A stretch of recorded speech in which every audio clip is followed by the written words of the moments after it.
What's up, ladies and gentlemen, and welcome back to TD Fans Talk, home of the real Miami Dolphin fans. Listen, y'all already know what time it is. We ain't got to go crazy tonight. Hit that like button up front. We got 107 people already watching, but only 42 likes. So go ahead and punch that like button. Let's get this together right away, all right? Let's do this. We'll do what we got to do right away, okay? Well, how's everybody doing? I hope all is well.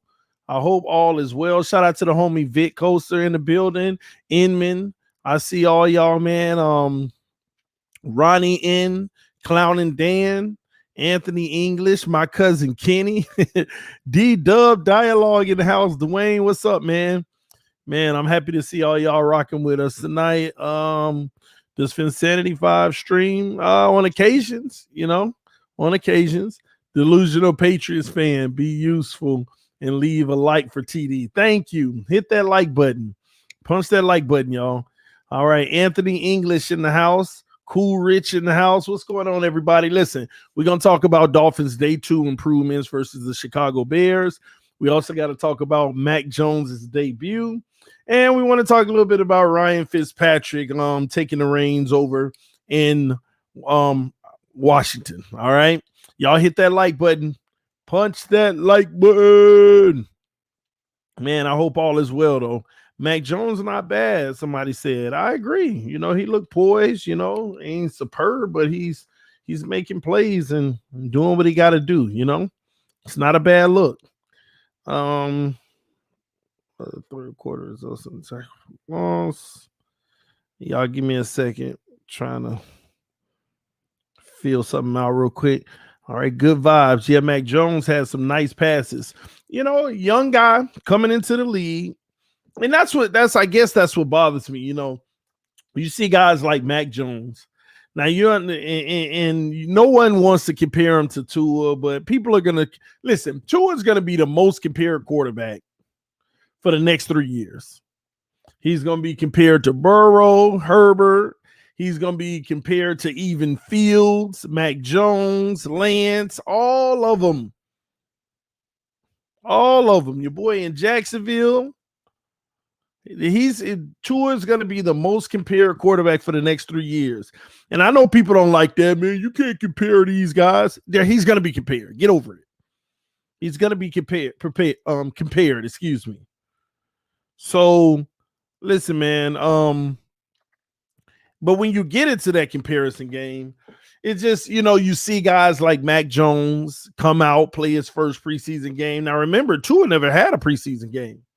But you see guys like Mac Jones, they don't look bad at all. They don't even look trash. They don't even look sloppy. They just look like young rookies that's actually playing decent. You know what I mean?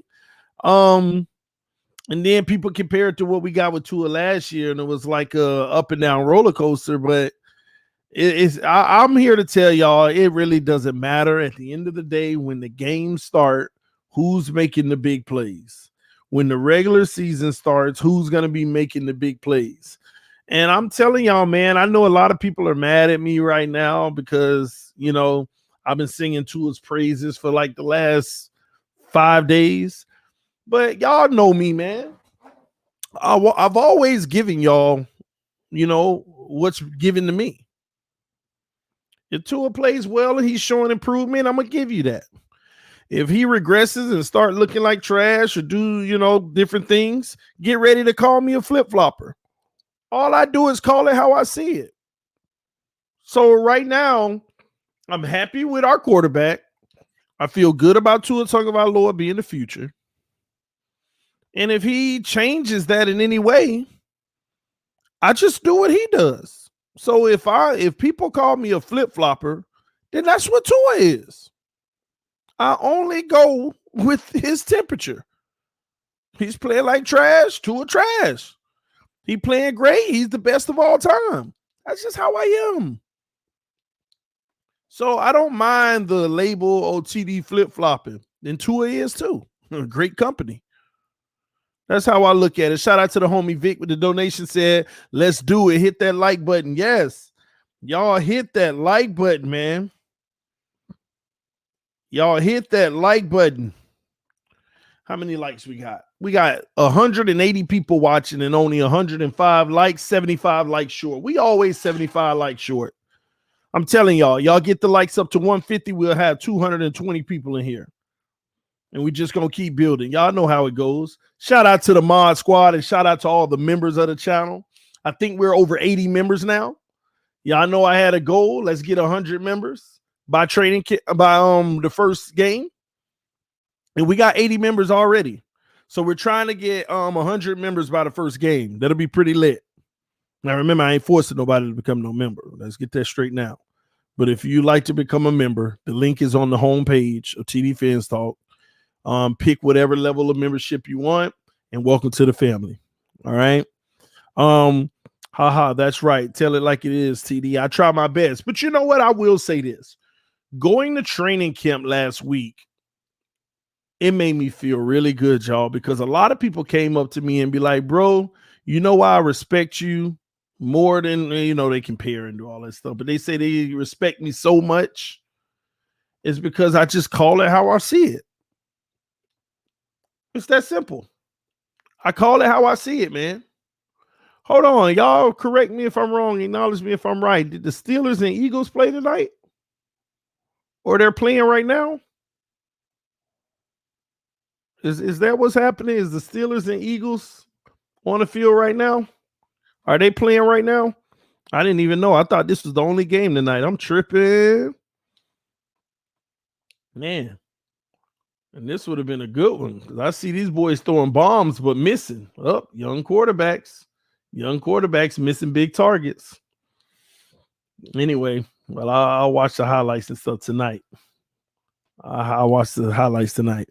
But yeah, anyway, man, people were telling me, they just love the show and stuff because I call it how it is.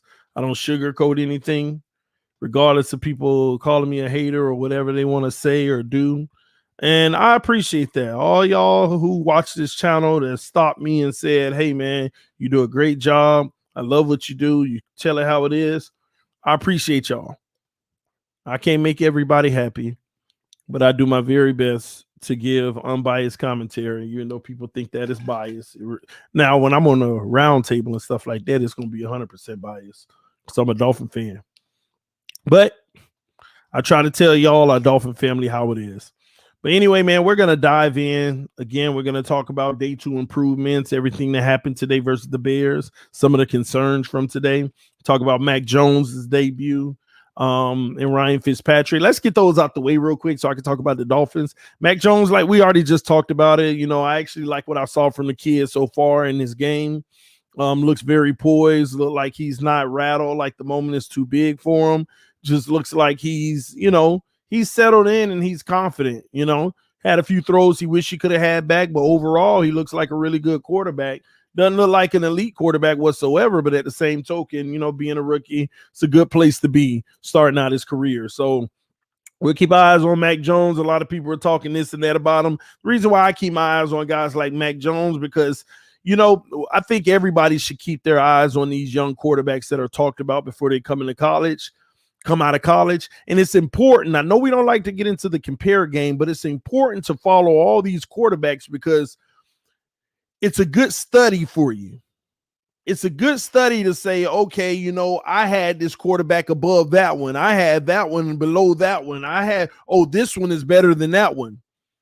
And then as time goes, you start to see where you were right or where you were wrong and why you were right or why you were wrong so that you can calibrate your ability to somewhat scout guys coming out of college. And I have a theory, with Tua Tagovailoa and Mac Jones, you got all these weapons around you in college. It really doesn't tell the true picture of what you really can be in the NFL. And I have my own little study going on with those two guys for pretty much the next 3 to 4 years so that I can basically understand that theory on having talents around you, People, you can get mad at me, but I actually liked Matt Jones as a prospect more than Tua coming out of college. Oh, I know that's blasphemy, but I did. I just felt like Even though he had all the players around him, just like Tua did, I just felt like he was more of a pocket guy who sat in there and did his job. It didn't have to be. It reminded me of Brady. I just got to be 100 with y'all. It reminded me of Brady. He ain't blowing you off the map, but he is consistently doing his job and delivering and playing solid football. And you give him everything he needs around him, he's going to put up the numbers he did like he did at Alabama, but so did Tua. And I personally felt like Tua's hype came with the national championship, sitting Jalen Hurts and throwing that bomb to the left side for the touchdown, and the whole Tua Fitzmagic type aura started. And I think that was bigger than anything Mac Jones could have ever done. Mac Jones could have outplayed Tua times 2. His legend still wouldn't have been as big. And that's just how I felt. So I'm going to gauge those two guys in their career and see how it goes. And this isn't nothing against anyone. This is just what I believe pre-draft. And now they're both in the NFL. And we're going to see how this goes. We're going to see where history takes these guys, because it's nothing but calibration. It's nothing but calibration on understanding how to scout quarterbacks coming in out of college, because I never claimed to be a great scout for college players. I didn't start getting into college players like that until 2 years ago, and that's a fact. I've never claimed, I'm this almighty college scout and I know what to look for, this and that. All I do is watch film and see what I see and say what I see. Call it how it is. And then I think in my mind, how is this going to translate into the NFL? So we'll see. Somebody said Tua hype like Tebow hype and Manziel hype at TD. That's how I felt. Real talk, just like you're saying.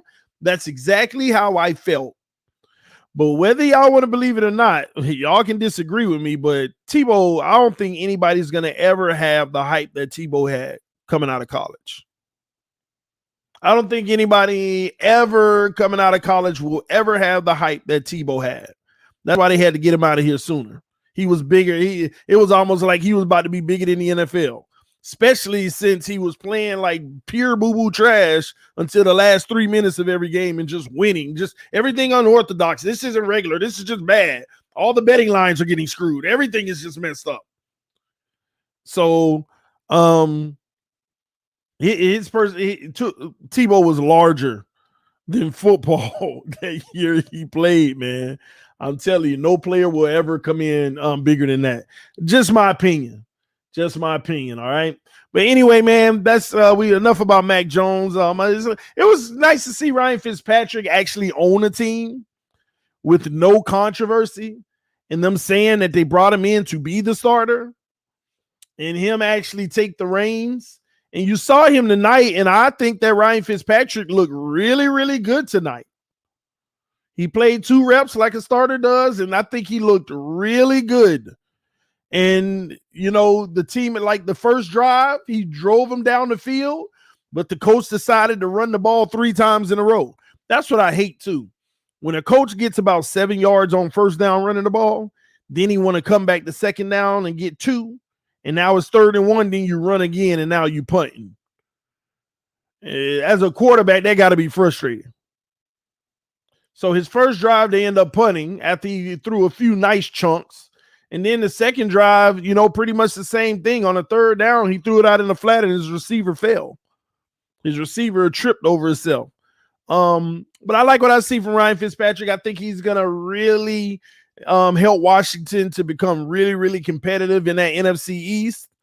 And I think they got a shot. I think they have a shot. I know Dallas is coming back healthy, and the Giants with a little more help, but I think they definitely have a shot.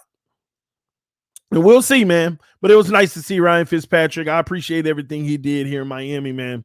TD, how many quarters or series Tua going to play? I have no clue, but what would I like to see Tua play? I would like to see Tua play, honestly, a quarter and a half. I would like to see him get an entire quarter and a half. Now, he come out there, he bring him down the field on one drive, complete every pass, throw a touchdown, go and pull him out, let him go and chill. But I want to see him play a quarter and a half. Or at least just keep him out there while the first team defense for the Bears out there. But he need to be on the field. He definitely needs to be on the field. And he needs to get as much in-game experience as he can with the bright lights on the biggest stage. And yes, preseason is still a big stage, y'all. They out there playing. They out there hitting. They not holding up. Make sure we understand that they are not holding up at all. Somebody said, TD, how do you feel about Solomon Kinley starting today? Rightfully so. See, let me say something that stood out with Solomon Kinley. As a unit, he's playing excellent football. But in one-on-ones, for some reason, he's just, the way they describe it, this man is just weak. But in team play, it's like he mauling people. But in one-on-ones, the way they report it, he's like the weakest thing alive. Like he can't stay on his feet. He's just getting destroyed and blown up. So I'm just scratching my head. That's why I decided that next week, Tuesday, Wednesday, and Thursday, I will be at practice. I made a decision. I'm going to be at practice next week. I got to see this for myself. Like, how bad is it? And then Liam Eichenberg gets destroyed yesterday, according to reports, right? And now all of a sudden, he's on the sideline because of an injury. Here's Brian Flores, ladies and gentlemen. We don't know what's going on. What's going on? What's going on? What's going on? What's going on? We have no clue. No clue. That's Flores for you. That is Flores for you. But it is what it is. Get the drone, TD, to get us footage. Man, listen, I got to report it as best that I can, just like on Sundays, call the play-by-plays best that I can. It's that simple. TD, do you see our offensive line improving with having preseason games this year and giving Tua time? If so, at least a 12 to 14 win season, 110 with the O-line playing garbage last year. Thoughts? I just don't feel like they played garbage last year. I'm just not one of the people that's in agreement with that narrative. Did they play superb? Did they play great? No, but they didn't play garbage last year. But offensive line improving, that's their job. They're supposed to be improving. Young guys getting older and older and older, they're supposed to be improving. As far as giving Tua more time to throw, at least that's what they did today. They gave him a lot of time to throw today. I just get worried in the moments where the pressure is really getting up in that Tua. What's going to happen in those moments? Because let me tell y'all something. Everybody's talking about, what if we win 12? What if we win 13, 14 games? That's all good. But I'm telling y'all now,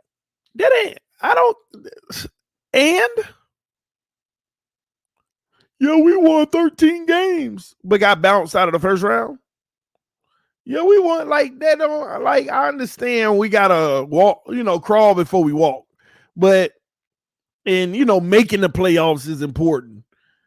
But again, the way I'm telling y'all, the way my mind is constructed, if you ain't winning the Super Bowl, it don't matter. This is another rebuild year where we're just trying to get better. So I don't even care about the number of wins. I care about how well they play football. What are the tangible things we can hold on to that we can move forward and lock in? That's what I care about. That's all that about matters to me, man. And we just have to play great football, y'all. We really do. I want to be a dominant team. Some teams can go from being trash to dominant just like that. I don't want all that, we got better. Who cares? Well, we got better last year. We won 10 games. Who cares? Where did that get you? What did it get you? The Buffalo Bills. We won all those games and we went to an AFC championship. Who cares? What did it get you? More anxiety? More anxiety? Oh, we made it to the playoffs. Oh, man, I'm nervous. We finna play this wild card game. Anxiety. Oh, man, I can't believe we won the wild card game second round. Oh, my gosh. Can we just win? Anxiety. Just to lose. Care nothing about all that, man. I want it all. I want it all. Shula wanted it all and he got it all. I want it all. I want every bit of what I want it all. Miami Dolphins shocked the world and won a Super Bowl. Miami Dolphins comes back and goes to the Super Bowl again. Is the Miami, like, I want headlines. Is the Miami Dolphins, did they build a dynasty? Well, it's too early to tell. They've had 2 great years, but our storylines got to change, y'all. There are storylines that we ain't heard in 50 years. There are storylines that we ain't heard in over 40 years when it comes to this organization.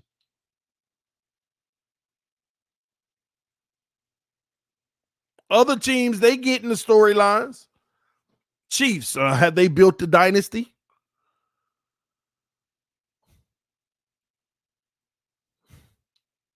How Tampa Bay just flipped the switch like that? Well, they got Tom Brady. Them two will play like Tom. I don't care. Oh, TD, that's unfair. Shut up. Hear no unfair.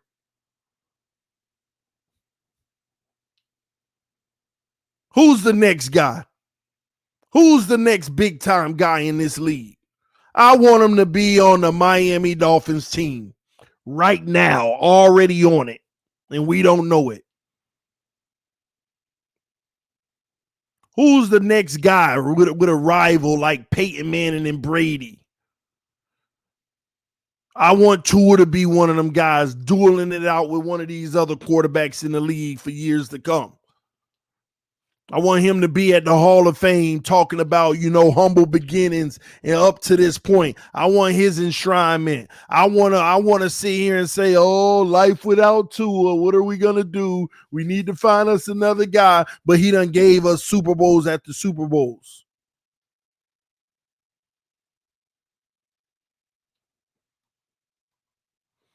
Shout out to Sith Lord said, I saw plenty of playoffs and playoff wins with Marino. That meant nothing. Super Bowl is all that matters. And people get mad at me. I'm glad you brought up Marino. People get mad at me. Man, we need another Marino. Why? What did that get us? I love Marino. But why? See, I was too young to understand the Marino era. I was sitting on the living room floor like, ooh, yay. McDuffie and I'm watching him throw to people and I'm happy. Yay, completion. Not really understanding the game like that. But you talk to the people who were in their 20s and 30s when Marino was playing, they'll tell you. Marino took all the money. Marino wanted to throw the ball, didn't want to run. Marino had his way. That also hurt the team. I didn't say it. This is what they telling me. Somebody said Marino with a run game equals Super Bowl. Marino would have never had a run game. You could have gave Marino today's Derrick Henry. He was going to throw the ball. Marino it's been on record that Marino was the guy that'll get a running play, and he'll call an audible 90% of the time on him.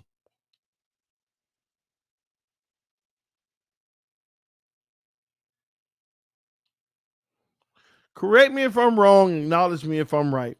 This is what everybody's telling me that played. I mean, that was watching.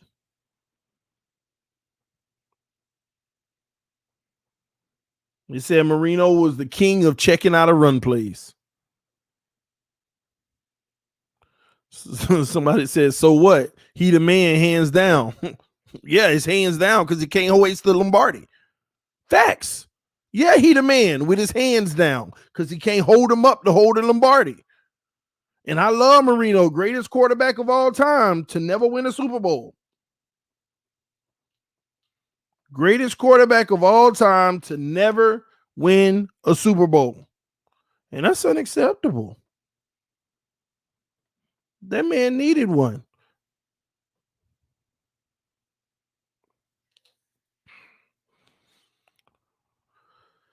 Everyone, please look up Marino. Ain't having it. Danny forced it a lot. And some people say when he got in the biggest games, he didn't show up too. I'm just saying. They say, he was the greatest ever, but when them big games came, he didn't show up. You have Marino tatted on you? Never. I got my team tatted on me. I got my team, not a player. I don't put players on me. They come and go. My team remains the same. The greatest ever, Miami Dolphins. He was clutch in the fourth, not in the playoffs. I mean, come on, man. Y'all see, everybody love talking about the moments that don't matter. People love talking about the moments that don't matter. Come on, man. Stop talking like you even a legit Marino fan. I'm a Dolphin fan. Understand that. You were too young, TD. Yeah, I know. I'm just going off of what everybody who watched it, all the people that's been on this show, that's in their 40s, 50s, 60s, this is what they all telling me.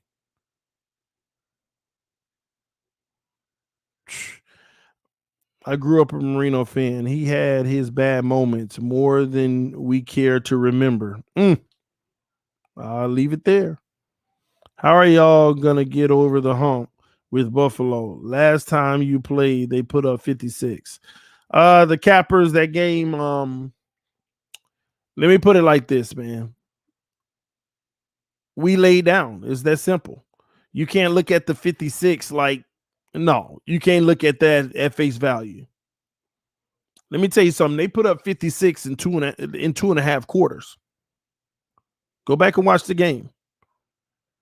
We shut them out the first quarter and halfway through the second quarter. Matter of fact, we caused Josh Allen to even throw an interception. They couldn't even get past the 50. And the defense got tired of running out there every 5 seconds because our offense wouldn't move the ball. And things just went south from there. Everything that could have went wrong. It's that simple. Go watch the game. First quarter and a half, we were dominating them. Their offense looked trash. Their offense looked exactly how they looked in the AFC Championship game. Like pure trash. Pure trash. So I ain't worrying about getting over the hump because we're going to destroy Buffalo this year. You'll see.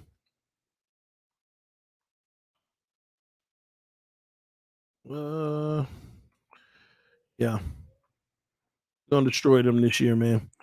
I'm 15, so I never watched Marino play. Oh man. It's unfortunate. Very unfortunate. I got to see him play. I was excited watching him, but I didn't understand, ups, downs, in and outs, all the way around, all that good stuff, man. Yeah, give me a second real quick.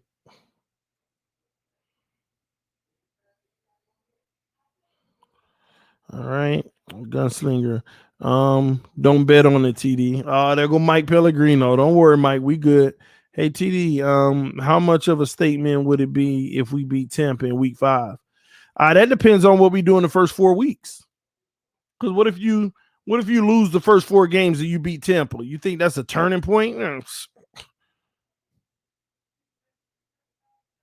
All they're gonna say is a broke clock is right twice a day. Wow, you upset Tampa. You're still trash. That's what they're gonna say.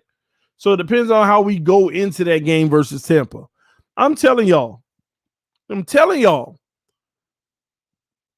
order for the Miami Dolphins to say that we are the new team that everybody needs to be worried about, it's simple.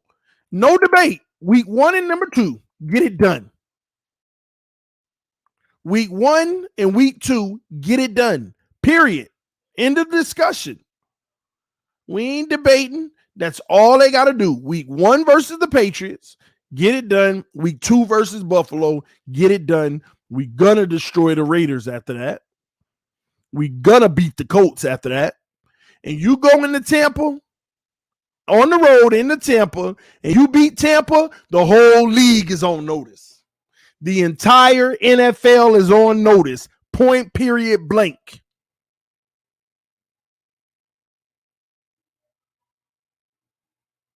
So before Tampa, you got to take care of New England and Buffalo in your own division. And you're going to smoke the Raiders. You're going to beat the Colts. And then war begins. Coming to Tampa. And I'm telling y'all, we could do it. We could do it. And you 5-0. And then you play the Jags 6-0. Then you play Atlanta Falcons 7-0. Then you back to the Bills to prove it again 8-0. Then the trashy Texans 9-0. Then the Ravens, sweet revenge, Thursday night. That's going to be the game. That's going to be the game where you win that, they're going to be talking about Super Bowl. Then you play the Jets again, 10-0. Panthers, 11. Giants, 12. Jets, 13. Saints, 14. Titans, right there. You win that game, now you got people saying the Miami Dolphins are going to win the Super Bowl, period. And we're going to end up with the Patriots, destroy them, and we're going to have a first-round bye. And we're going to do what the 72 Dolphins did, baby. Oh! Super Bowl, baby. Win it all. Man, I know it sounds crazy, but why not? Why not? Why not? EA Sports, it's in TD's game. I like that. We beat the US team, then we beat the whole world. Man, listen. The Dolphins just got to be special. The Dolphins just got to be special. That's it. And we can be special. Tua's looking good. We got to get it done. Let's go ahead and get into today. I'm going to go to Twitter. Oh, and by the way, don't forget tomorrow morning on Miami Sports Music, we're going to be debuting the new song. All right. We're going to be debuting the new release with Solo D featuring TD, yours truly. So make sure y'all there. Tomorrow morning, we will be debuting the song. Okay. Oh, my thing turned on. So make sure y'all are there tomorrow morning. All right. 9:30 a.m. We'll be debuting not only the song, but the music video to it as well. It's going to be pretty lit, man. I think y'all going to love it. Y'all are going to love it, man. And I ain't going to lie. It's lit. It's lit. I did a good job, man. I did a good job. Why Bears pages say they killed us in joint practice. All right. So I got to talk. Let's read the tweets and stuff. Let's go through practice today. Okay. Let's go through practice because too many contradictions. And I told y'all, remember I told y'all this. Our beat writers telling us one thing, and they beat writers saying a whole different thing. And it's very confusing. So let's do it like this. I'm going to go through some of the tweets that were put out there today, and we'll just break it all down ourselves.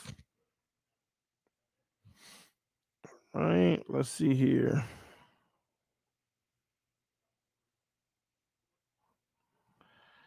Almost done. Hey, how much did I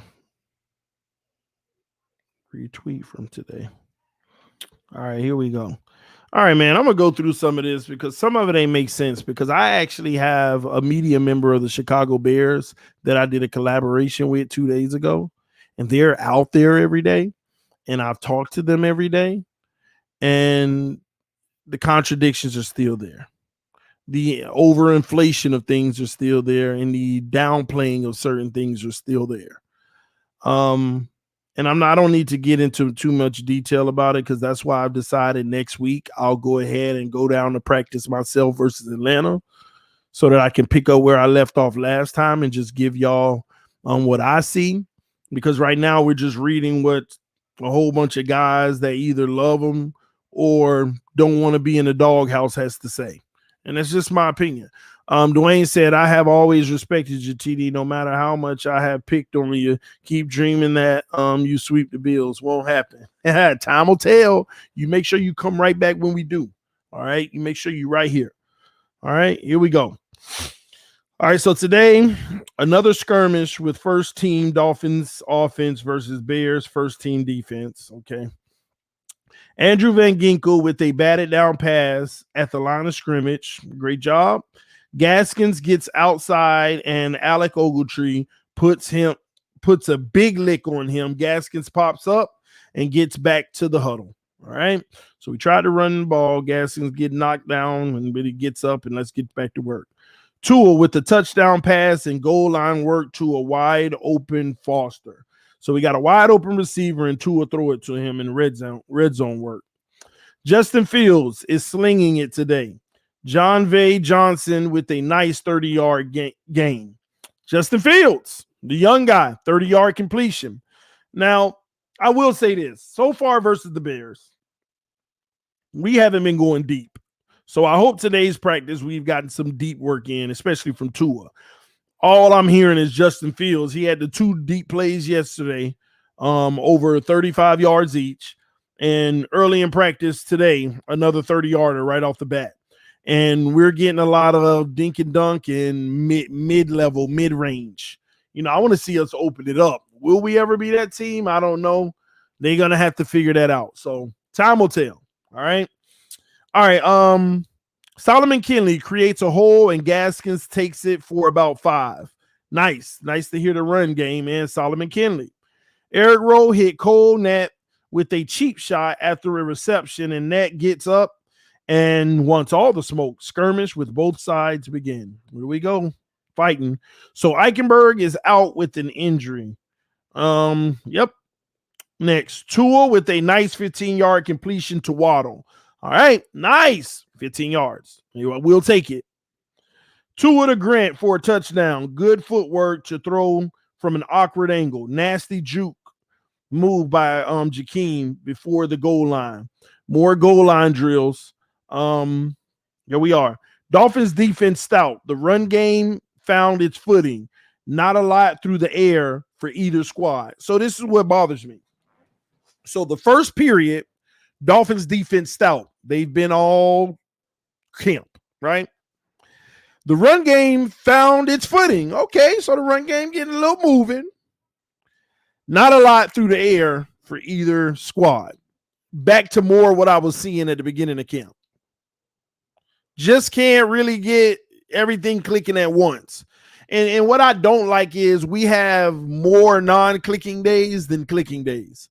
And that's what's being underreported. Everybody's focused on the individual achievements and stuff, but overall as a team, because that's what's happening, everybody's just waiting to hear about Tua. But when you look at the overall offense, it has been very inconsistent. And if the only thing you're looking for is Tua, completion of Waddle, completion of Grant, completion of Hollis, completion of Parker, blah, blah, blah, that's all you're looking for is the validation that he's doing well, you're missing the overall offense. And I don't want anybody to be shocked if we go into the season and we don't fix this crap and we're punting the ball all the time because we're getting 2 yards per carry. Because it's 3rd and long and Tua needs to bail us out every time and he gets a 7-yard pass, but we needed 9. I don't want nobody complaining. Nobody to be upset because I'm telling y'all, that's what I see more than I don't see. But when I don't see it, I'm seeing greatness. But it's just not often enough, and that's what worries me. Time will tell. Right? Adam Shaheen with the nice downfield catch. He's having a good day. Nice to hear. Tight end work. Van Ginkel and Brennan are the starting outside linebackers. Brennan, that's interesting. Okay. Gaskins finds a gap created by Jackson Kinley Dieter for a big game. Got past the second level of the defense without getting touched. Smooth cut. So the running game is starting to continue. Exactly like last season, Raphael. Igmonogamy stays on a slow development route and pins the receiver to the end line. Ball sails out of bounds, incomplete. He's been strong today. Yeah, I believe it when I see it. Not that he's not been strong today, but I'm gonna be honest with y'all. My patience with Noah Igmonogamy is so thin. I know he's young. He's one of the youngest guys on the field. But at the end of the day, we need to start seeing a few things strung together. We need to see you struggle with some really nice flashes. I'm not even seeing flashes. All I'm hearing is that you forced an incomplete on the play. We need to see more from that kid. He is a kid, and I've been one of the main people giving him a pass after pass after pass, but that's coming. It's getting short for me. No. They invested what they invested in him for a reason, because the reality is, do you know how many people they could have got at that draft selection spot? Do you know what players that are in this league right now balling out that they could have? That's all I'm saying. We need to start seeing some fruit. We need to start seeing a harvest. Period. Sith Lord said the history of Miami in my 43 years of watching Miami, never able to put it all together. 1 week, O is good, but D is bad, and vice versa. Yep, that's the story of my life too. I agree with you, man. Let's keep it going, man. Enough about Noah. Oh boy. Man, oh man. Man, where was I at? All right, here we go. Waddle is sure putting the pressure on the DBs. Another great route for a good chunk of separation, complete from Tua. Waddle and Grant are putting on a show in this period. And I love it, y'all. I want them putting on a show in the regular season. My only thing is, let me tell y'all, I feel like we're getting baited in. Let me tell y'all what I'm talking about. Yeah, with that, we're going to destroy some teams with this mess all the time. But here's the problem. When they play that bump and run and they send those blitzes and they're legitimately playing the short game, they're not worried about the deep ball at all. They are just going for the short game, and they're sending a blitz and making Tua get that ball out of his hand in 1 second. That's what I'm worried about. That's what that Raiders game was. That's what that Denver game definitely was. That's what I'm worried about. We can be excited all we want about all the little Waddle and Grant completions for 7, 15, 12, 11, 9, 6. I love it. It moves the chains. But when they bump and run man to man and they put that pressure on him up in his face and he got to get rid of that ball quick, that's what I'm worried about. That's what I'm worried about. Because the sad part about it is we could win 13 games like that and lose 4, and them 4 games were all played like that. What you think every playoff team gonna do? Because that's how playoff teams game plan. They go watch your best game of the season, and then they go watch all your losses. That's how you game plan in the playoffs. Let's go watch the best game and talk about all the things they did well, and then let's go watch all their losses. Because there ain't that many because you're in the playoffs. Let's go watch their losses and let's see the difference between their best game and their losses. What were they not allowed to do? What did the defense do to them in those losses? What were some of the commonalities? What were some of the commonalities? And it's just like Josh Allen and them in the AFC Championship game in Buffalo. Tennessee did the same thing that the Chiefs came down and did. Same thing. Same scheme. Shut them out. This is why it's fool's gold to me. So I'm telling y'all now, until Tua proves that he can handle man-to-man bump and run with pressure coming, the blitz coming, And you know what? Sometimes it's not how you throw it. It's not when you throw it. Sometimes that ain't even what it is of how he needs to make the difference. It might just simply be calling the audible in the right play that's going to destroy this. You see it coming. Maybe this is a screen you need to get into. Kill them for it. Make them pay for it. Maybe it's a handoff the opposite way versus running the play. He's going to have to figure that part of the game out.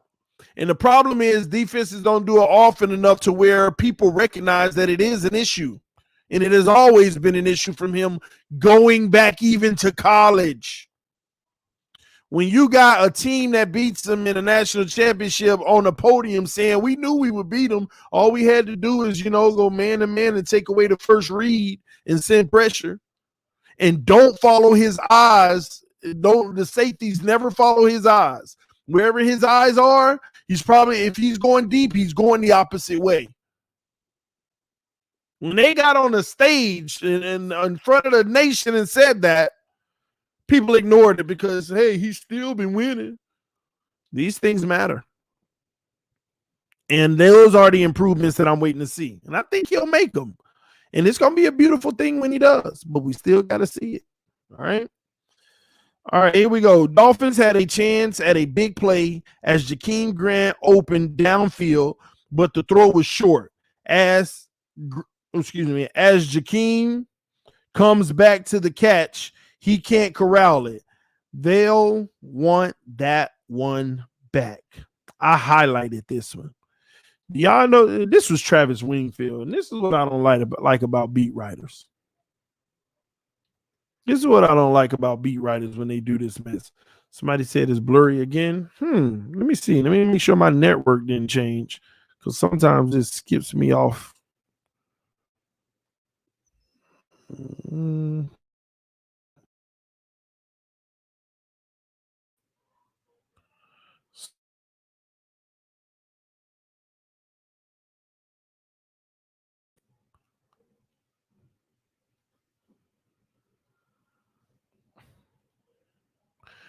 Y'all bear with me. Let me refresh my screen. I don't want y'all looking at all blurry, messed up pictures. So, man, y'all right. It does look blurry. Give me a second. Bear me one moment. I don't know why it would look that way. One screen looks amazing. The other one, it's all blurred out. I'm looking at one screen. It looks amazing. The other one's blurred out. So it may be a YouTube thing. Okay. Let's see. Y'all bear with me. Yeah, it's better now. It is okay now. Yeah, it's better for me now. I don't know what that was about. You're good now. Y'all forgive me. Dim the lights a little. Anyway, I want to read this. See, I'm gonna tell y'all something. Travis Wingfield, I gotta keep it 1,000 with y'all, man. Tua could never do any wrong to this guy, in my opinion. And these are the subtle things that he does because I feel like he's literally making sure that he gives, like, he doesn't want any negative. He doesn't want anybody ever saying anything negative about Tua. Let me tell y'all why. So let me read this tweet again. Dolphins had a chance at a big play as Jakeem came up open, down the field, but the throw was short. As Jakeem comes back to the catch, he can't corral it. They'll want that one back. You notice something on that? Do you notice something about that tweet? This man here has the biggest bromance on Tua. Notice something. Anything that Tua doesn't do well, he will not name drop him. This man put his name in every single tweet that was a successful one. But this one, Dolphins had a chance at a big play. What do you mean Dolphins had a chance at a big play? Tua had a chance at a big play. That's what it is. Dolphins had a chance at a big play as Jakeem came open down the field, but the throw was short. As Jakeem came back to the catch, he can't corral it. They'll want that one back.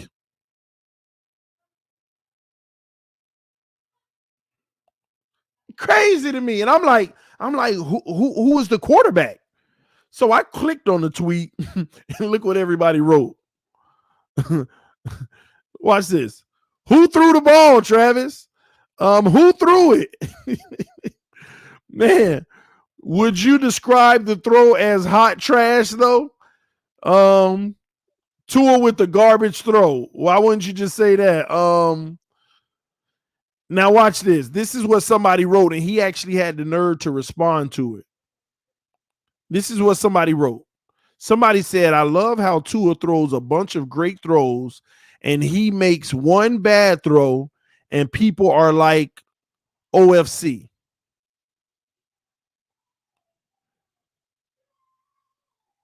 And Travis actually responded to it. It's wild. That's what happens when you don't pay attention intently, though. How are we going to pay attention if you ain't at least giving us the name? You won't even give us the name if this man mess up. And this is what I'm talking about. He actually had to go in his tweets and agree with somebody about Tua having a lot of good throws and then he throws one bad. This is what I'm talking about. Why can't you just do your job and just call it how you see it? And this is just the reality, man. This is what we have to deal with. The homer stuff. Omar says, Dolphins Vince Beagle has a walking boot on his right foot. Tough. Malcolm Brown just powered it in for a touchdown from the 6. I'm glad to hear that. Salvin Ahmed follows a block of Larnell Coleman for a big gain. His speed won a foot race to the edge. Miami offense just doesn't look in sync today, and this time it can't be blamed on the offensive line. They aren't doing well, but they aren't doing bad. See, this is more of that stuff that I'm worried about that I keep telling y'all. Omar said Miami's offense just looks out of sync today. You can't blame it on the O-line. They aren't doing well, but they aren't doing bad. Just that middle of the road crap. Khalil Mack recovered a fumble exchange between Gaskins and Tua in goal line 11-on-11. Tua just threaded a touchdown pass to Adam Shaheen in red zone 11-on-11. Offense celebrates. Dolphins wide receivers on Bears DBs one-on-one. Waddle puts on a nasty move at the line, and the corner grabs on to slow him down. Flag out, pass interference. Zyler, McKinney, and Holland in for a run stop. Dolphins run defense not giving an inch in the first period. Tua just scrambled to the left for a decent gain. All right, using his legs. Andrew Van Ginkel comes free for a tackle for loss on a handoff. More defense, y'all. Adam Shaheen and Khalil Mack just got into a skirmish during one-on-one. Show him, Adam Shaheen. He's scared of no Mack. Tua comes back with back-to-back to Gaskins, both for first downs. Andrew Van Ginkel flushed out Dalton from the pocket, then chased him down. Bears fans next to us in the stands after the red zone period comes on defense. These are the starters. Come on defense. These are the starters. Dolphins scored on 4 of 6 plays. Brian Flores just got in somebody's ASS about knocking it off. Was talking to the lineman. Hey, we're going to talk about that in a second too. Brian Flores got into a little exchange with Tua. And the person from Chicago I talked to today said that they actually had an exchange. We'll talk more about that when the tweet come up. Wilkins and Ogbar had sacks in the last team period for Miami. Xavier Howard in shape to get an interception, and the wide receiver interferes with him to break it up. Flag out. Offensive pass interference. X about to pick him off. Jakeem creates a huge level of separation, and Tua finds him. Fantastic route. Blitzers, flashes, and Tua fires it before he arrives for a completion and the first down. And the first down to Gesicki. Good way to get it out of there, especially with the pressure coming. Let's see here. Raekwon Davis uses a blocker to throw him into the back for no gain at the line. That's what I'm talking about. That's the type of level of play you want to see. Good pocket starts to break down with good coverage. Tua climbs, resets, throws off balance to Mac Hollins with the toe tap right at the pylon. That was pure dominance from the team's offense in that red zone period. Jakeem Grant, Noah Igbenogany, and Jalen Waddle are handling kickoffs. Malcolm Brown powers into the end zone behind a block of Jesse Davis and Adam Shaheen. Brown breaks out the McGregor walk. Okay. Tua throws over the middle to Gesicki, who makes a one-handed catch as he's off, and he's off. Would have been a 70-yard play. The defense, it would have been tough for them to get him. Tua drives. My bad. Tua drives one outside to Waddle. Defender tries to undercut it, but cannot get to a chunk gain. Tua Tagovailoa giving Solomon Kinley a pep talk before practice. Kinley is the starting left guard today, and I retweeted that after the fact because it wasn't going in order, y'all. Tua throws a strike to Shaheen under pressure. DB was right on his back, but the ball was perfectly located. TD, ouch and awe from the bleachers. 15-yard TD. Nice. Tua has thrown more than 6 to 7 times as many TDs as interceptions in training camp, though many TDs were in the red zone drills. Not that there anything wrong with that, as they say on Seinfeld. Nothing's wrong with that, but that's still concerning to me. Tua has thrown more than 6 to 7 times as many touchdowns as interceptions. But I'm telling y'all, all his touchdowns are coming red zone drills. 11 on 11 and 7 on 7 red zone. He's striking it. The quick little hitters sit down in the zone. Bam. Gotcha. And I love it because teams struggle to score in the red zone. But my concern is getting to the red zone. Our team just hasn't looked great getting to the red zone outside of that one day where I was highly impressed with Tua. We were moving the ball at will. But we're struggling to actually get in the red zone. We got a whole bunch of 6, 12, 15, 9 yards. But in the context of game speed, a lot of those are still punts. We get excited. Tua with the 15-yard gash from the 25 to the 40. Yeah. Next 3 plays calls us the punt. Tua with the 20-yard pass that runs for another 12. 32 yards on the play. Yeah, we're at the 45. Next 3 plays we punt.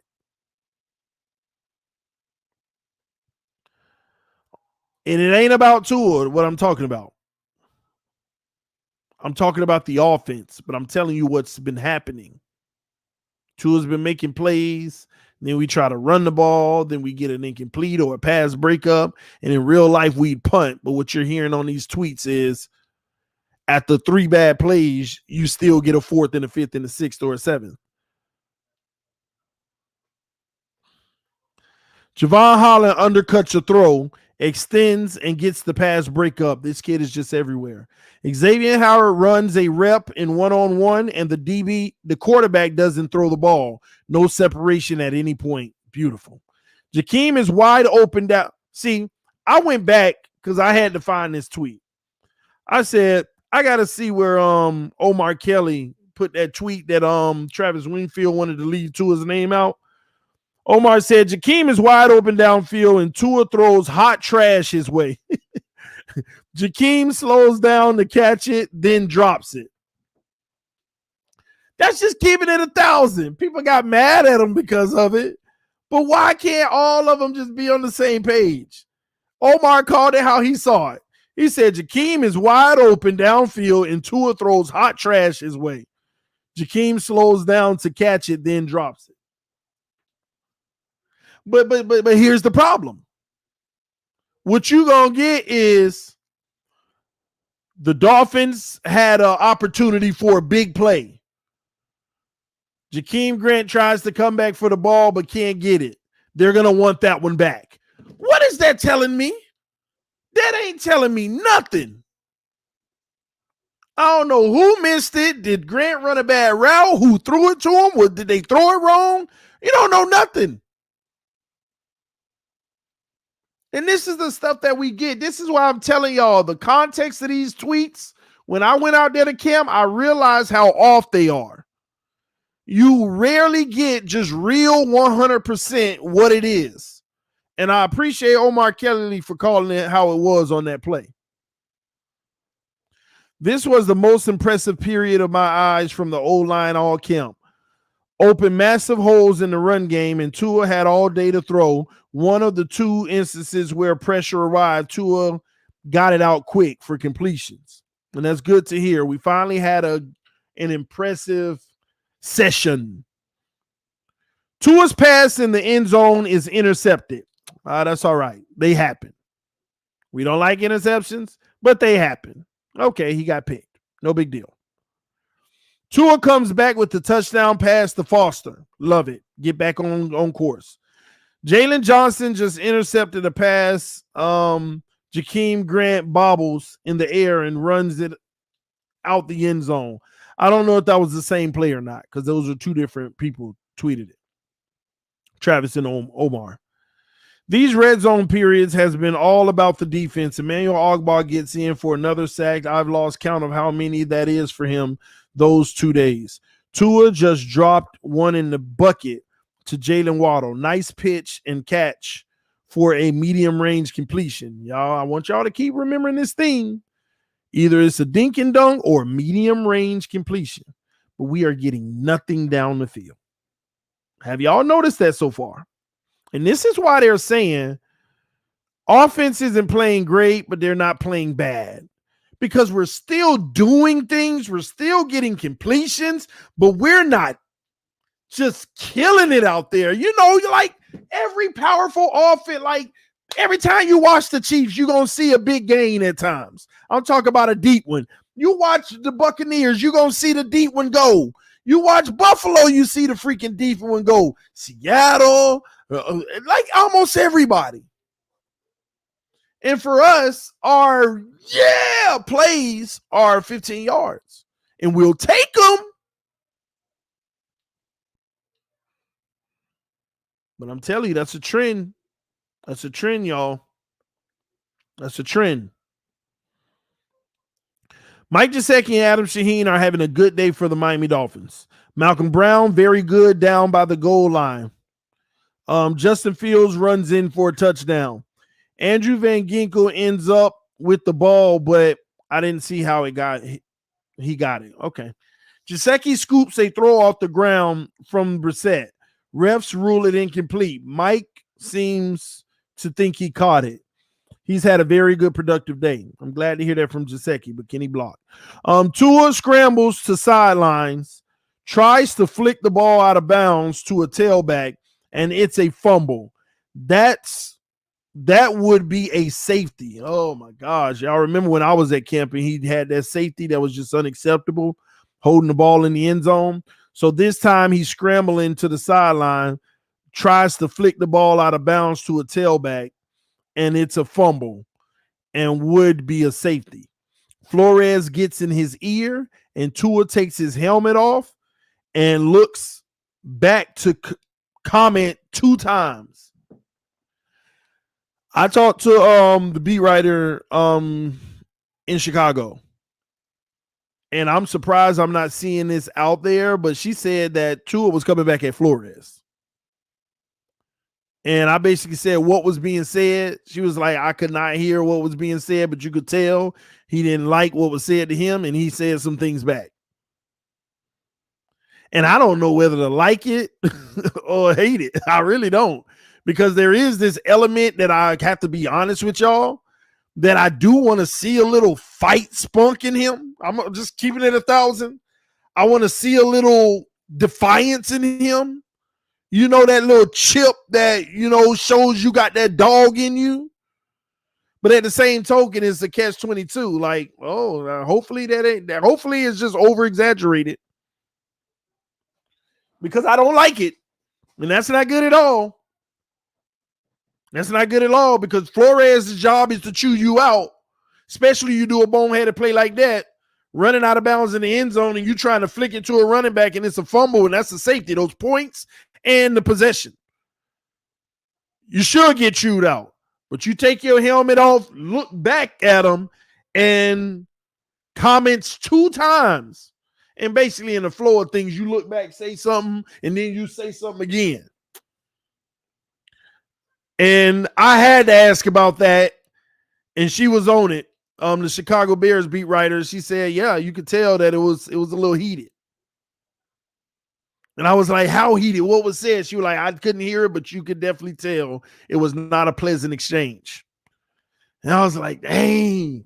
And I don't know if that's good or bad. I know it actually isn't good. It is bad. But then, again, I'm telling y'all, there's something about this kid that's missing to me, and that's kind of it. Like, get mad and get angry and, defend yourselves. Just stop telling the team you love them every day. That's what Solomon Kelly said. Tua told us he loves us. Oh, man, that's what he tells us to motivate us. And I'm with that, too. Hey, love your teammates. Tell them that. But at some point, you got to get back at these boys. Have some fire to you. Not just that humility fire. Get that fire to you. That fire. But it is what it is, man.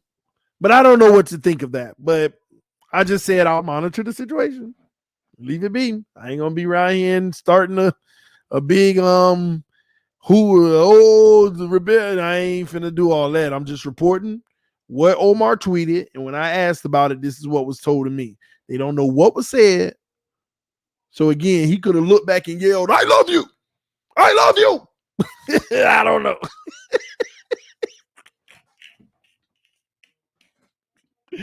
Oh, man, I killed myself, man. Oh, man. Let's keep it going, man. All right, so that's 2 turnovers for Tua today. And one of them gave up official points. But it's all good, man. Red zone now. Tua throws a strike to Gesicki. Looks like it's going to be a 20-yard touchdown, but the DB does a great job to separate the hands for a pass breakup. Great defense. Looked like the ball was where it needed to be. Gesicki couldn't finish the play. Coleman with an end zone breakup. Byron Jones in tight coverage on Daz Newsome, incomplete. Good to hear. Adam Pankey is completely winning his one-on-one. Might be time to call up to left guard. Oh, boy. Igbenogany, good physical rep. Wide receiver slip, trying to make his move, and the ball sails overhead. All right. Bears are dominant of the day and have begun celebrating. You could see Dolphins are getting salty. I didn't like that tweet because Omar said basically Bears are dominating today and have begun celebrating. You could see Dolphins are getting salty. So if that's the case, I just read all them tweets so far. You see how they painted it? So far, all the tweets are a whole bunch of completions. This guy's having a nice day. That guy's having a nice day. Tua's throwing this. Tua's throwing that. The running game is opening. Blah, blah, blah, blah, blah, blah, blah, blah, blah. The defense is doing this and that. That's what I'm hearing. And now the Bears are dominating the day and have begun celebrating. You could see the Dolphins are getting salty. That's why I'm going to the Atlanta practices.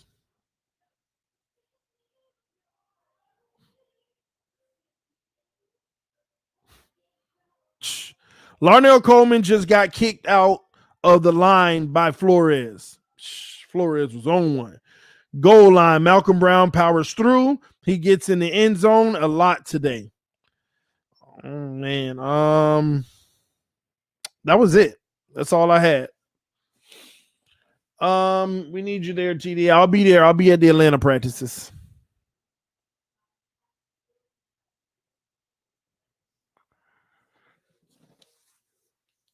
What am I supposed to take from that? Whole lot of context that's not giving me the full picture of what's been really going on. And it's not hard to do, because I like to think that I, with the exception of my spelling, last week when I was at training camp, I like to think that I did a heck of a job capturing at least 95% of every play, and then coming on live explaining to you the context of the play. And we can't get anything to even resemble that. We can't even get our guys on the same page. And then you go read the Bears comments, because let me tell y'all something. This is how I know that they're not out there doing what they're supposed to do. Did you hear any of the Bears plays on here? I just heard about 50 to 60 Dolphin plays, but I only heard like 5 Bear plays.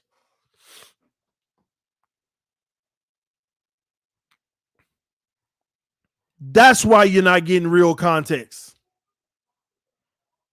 because they're only giving you what sells. This is why we have this comment. Bears are dominant of the day and have begun celebrating. You could see Dolphins are getting salty. And that was right before practice ended. Bears are dominant of the day and have begun celebrating. You could see Dolphins are getting salty. But from what I've been reading this whole time, make it seem like we've been making plays and we look good today. Even though they said a few times the offense doesn't look good, but they don't look bad. Defense is still balling. But that's typical NFL play. That's a good day. But the Bears are the ones celebrating, and you can see the Dolphins getting salty. What? It ain't making sense. And I get it now. You didn't tell us nothing the Bears did, really. The only thing we got the Bears did was the first play, Justin Fields, 30 yards. Justin Fields, I'm confident, threw the ball 30 times today, but we don't know incomplete, complete. We don't know none of that, so that we will really know how well we did. TD, you did say practice goes by fast, but I still captured 95% of the content. Let me tell y'all how practice goes. All right. Offense is walking over to the second field to the defense in the red zone. All right. Offense about to begin 11 on 11. I love this. Tweet. This is what I'm doing at camp. All right. Before Tua even take a snap, he in the huddle. I write Tua. I already put Tua in my phone because it's his play. Tua. Hands off to Gaskins up the middle, 1 yard. Tweet. They walking out the huddle. That's how fast. When you hit tweet, the next play about to start. Tua back to pass. And I already wrote Tua back to pass. Looks right. Good protection. Sailed it high. Tua overthrows to the right post to whoever. And I can't always catch whoever. Incomplete. Tweet. They already right back at the line of scrimmage. I write Tua. And so it don't matter that it's going by fast. It could still all be caught. But why did we only get 1 to 5 Justin Field plays? And I don't even know who the other quarterback is because they ain't even write it.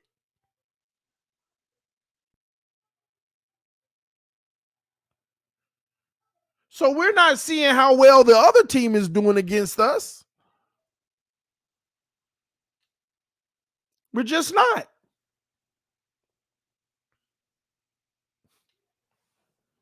Because what are they doing? They're saying, here's what they're not doing. They're only calling our pass breakups against their offense or our good plays versus their offense. But what about their quarterback back to pass and their line? You see what I'm saying? They're only saying, Ogba got in the backfield but couldn't get there in time. No, I want to hear what they did too. I want to hear every context of what they did too. Is their ball now? You'll still capture what the Dolphins do.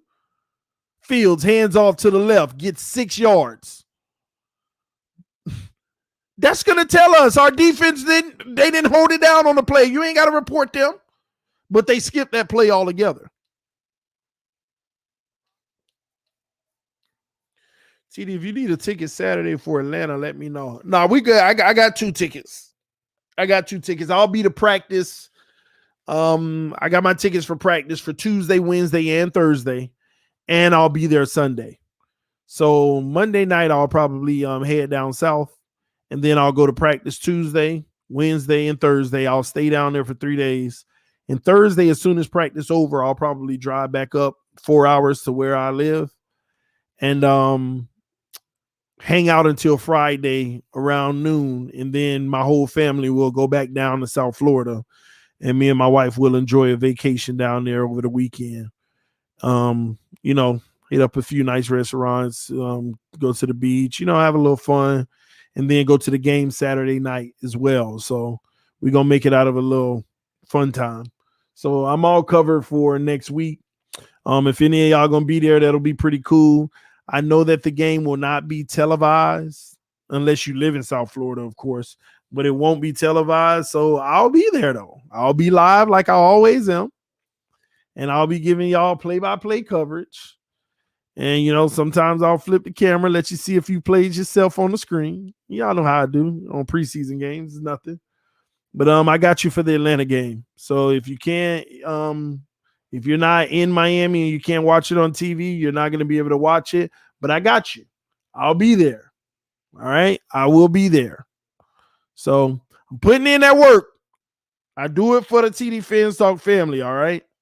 I do it for all of us, all right? Because a lot of fans join this channel because they don't have the access or availability to actually see Dolphin games and things like that. A lot of people love my Sunday play-by-play coverage because they're out of a zone or they don't even have the game, but my coverage is enough for them. And I appreciate y'all enjoying the commentary as well, by the way. All right. By the way, hit that like button. We almost at 300 likes. Taking it easy tonight. Traveling, man. Yeah. I travel as much as I can to give y'all the best coverage I can because I'm tired. I'm tired of being lied to. I mean, I do it for myself too because I'm tired of being lied to. I'm tired of getting narratives like this. What can I get out of this? The only thing I can get out of this, out of these tweets today, is whatever I want to get out of them, and that's the problem. If I hate Tua, I can get all the things that I hate out of there. I can hamper on the interception. I can hamper on the fumble. I could stay on the fact that he got into a little something with Flores. I could talk about the bad pass to Grant. I could stay on that. And if I love Tua, I could just stick to all the good things and how people aren't recognizing all the good and all they want to do is focus on the one bad. That's the commentary that we've gotten. The commentary that we get allows us to feed us whatever way we want to go. But when I drop those tweets and tell y'all what it is, you can't be fed whatever way you want to go. It just is what it is. That's what's happening. That's what's really happening. So Tuesday, I'll be there. I'll be giving y'all that content. Wednesday, I'll do the same. Thursday will probably be my last preseason practice because I ain't going to no third week preseason because I ain't going to the third week game for sure. And the preseason practice for Thursday, it ain't joint. It's some of the same. I'm straight. I'm straight. So Thursday at practice, I'll do my very best to try to stream from practice the whole time. I'm going to get my AirPods in and I'm gonna try next Thursday to narrate practice versus the Falcons. Narrate what's going on. So That was my plan. So next Thursday, I'm going to try my very best. I'm not going to be holding my phone up to show you the field, but I'm going to try my very best. So I'm not going to be Twitter fingers the whole time. I'm probably going to audio narrate what's going on. And I think that's going to be a hit. Think y'all going to enjoy that because I'm going to tell you what I see all through the field.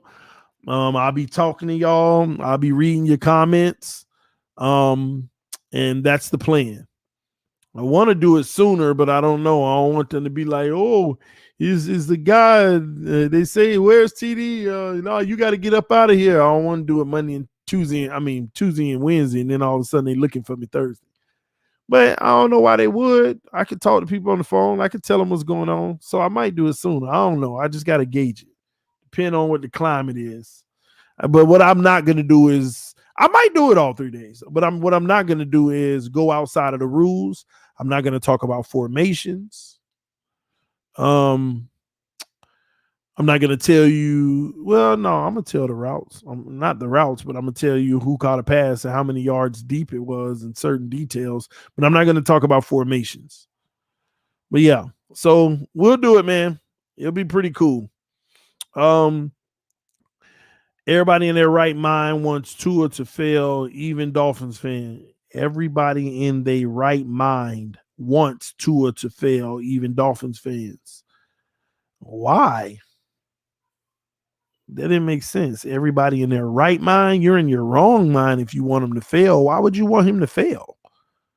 That's terrible. You're not in your right mind if you want him to fail, unless you're not a Dolphins fan. That makes sense. Our defense will blow other teams up. It's going to be ridiculous. I will 100% guarantee it. I believe it too. That's what I'm most optimistic about. I believe it too. Donald said, do it, TD. You're the best play-by-play man on YouTube. Facts. I don't want him to fail. Nobody should. Technically, you wouldn't be filming, so you good. Exactly. That's how I feel. So I should be good, man. That's weird. Sorry, bro, too. I hope he doesn't. Not a Dolphin fan. Anyway, man, y'all hit that like button, man. I just wanted to go live a little bit, talk about this. Honestly, it ain't nothing else really to talk about. They're not practicing tomorrow, I don't think. I mean, that wouldn't make any sense to practice right before a game. So I don't think there's practice tomorrow. Y'all tell me, make sure I'm right on that. Thanks for putting in the work, TD. Thank you, sir. I try my very best. Appreciate the few bucks, man. That's gonna help with the gas tank going down to South Florida. You shouldn't want anyone to fail. Of course, Javon Holland will be a beast. I'm telling y'all, that kid there, man. I just keep getting impressed, and I just want him to be a great. I want Javon Holland to be that dude. A lot of people now. A lot of people were mad that we got Javon Holland at 32. I mean, wait, not 32, 30, 36. They weren't happy about it. Well, I can't wait till I see EM on here again because I remember draft night. He was like, Holland is a great player, but bruh, you could at 32, you could have got blah, blah, blah. You know, Holland's good, but you didn't maximize. Man, Holland's going to be that guy. Holland's going to be that guy. History repeats itself. Dolphins only other team to go undefeated in NFL history. I wish. That would be so crazy.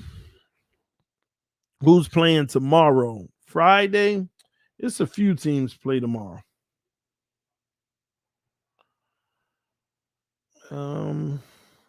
It's a few teams. Man, my phone tripping. I ain't got time to look it up. But yeah, man. Again, Miami Sports Music in the morning. I want y'all to come to Miami Sports Music in the morning. I want y'all to hear the new song with TD and Solo D. I'm telling y'all gonna love it. It's a banger. It's fire. Your boy, you know, I gave it a little something. I'm on the second verse.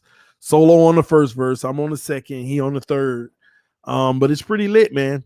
I think it's gonna be the anthem for the Miami Dolphins this year. It is going to be the team anthem this year. And when we drop the song, y'all make sure y'all go share it to everybody. Tag the Miami Dolphins at the Miami Dolphins, because the song is pretty legit, man. We're going to debut it tomorrow morning on Miami Sports Music with Stephen D. And then y'all know I'll be playing it on this channel just so y'all can hear it even more. But it'll be on all social media platforms. It'll be on Apple Music, Spotify, all that good stuff, man. But yeah, Drip, man, you want to sign your new artist, Drip? Yeah. Drip got the pocket full of money. Yeah. Drip ENT, man, sign your boy. You gonna hear that? You gonna hear me drop the track tomorrow, Drip? Bills play tomorrow. Yeah, they play tomorrow. I'm gonna watch that too. Them trash bags. But yeah, LOL. But yeah, man, it's gonna be fire. I think y'all really gonna love it, man. I know y'all already heard some of the little clips on Instagram on Miami Sports Music. So it's gonna be pretty lit, man. And I hope y'all love it. I think y'all will, man.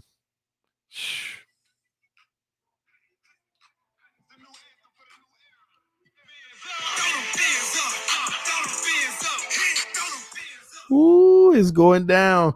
Y'all gonna want to hear it tomorrow, man. I'm telling you, it's fire, man. Y'all will see. Y'all will see. And then y'all got to tell me how I did on the verse too. Tomorrow, when you listen to it, you got to tell me how your boy did on the verse, man. You got to tell me how I did on the verse. All right. I think I did a good job. All right. What time tomorrow morning, TD? 9:30 a.m. Miami Sports Music. Miami Sports Music. All right. They ain't gonna be mad tomorrow. But yeah, man, y'all gotta tell me how I did. Yeah, sound like a banger. Yeah, TD. It was writing. Yeah. All right. I record.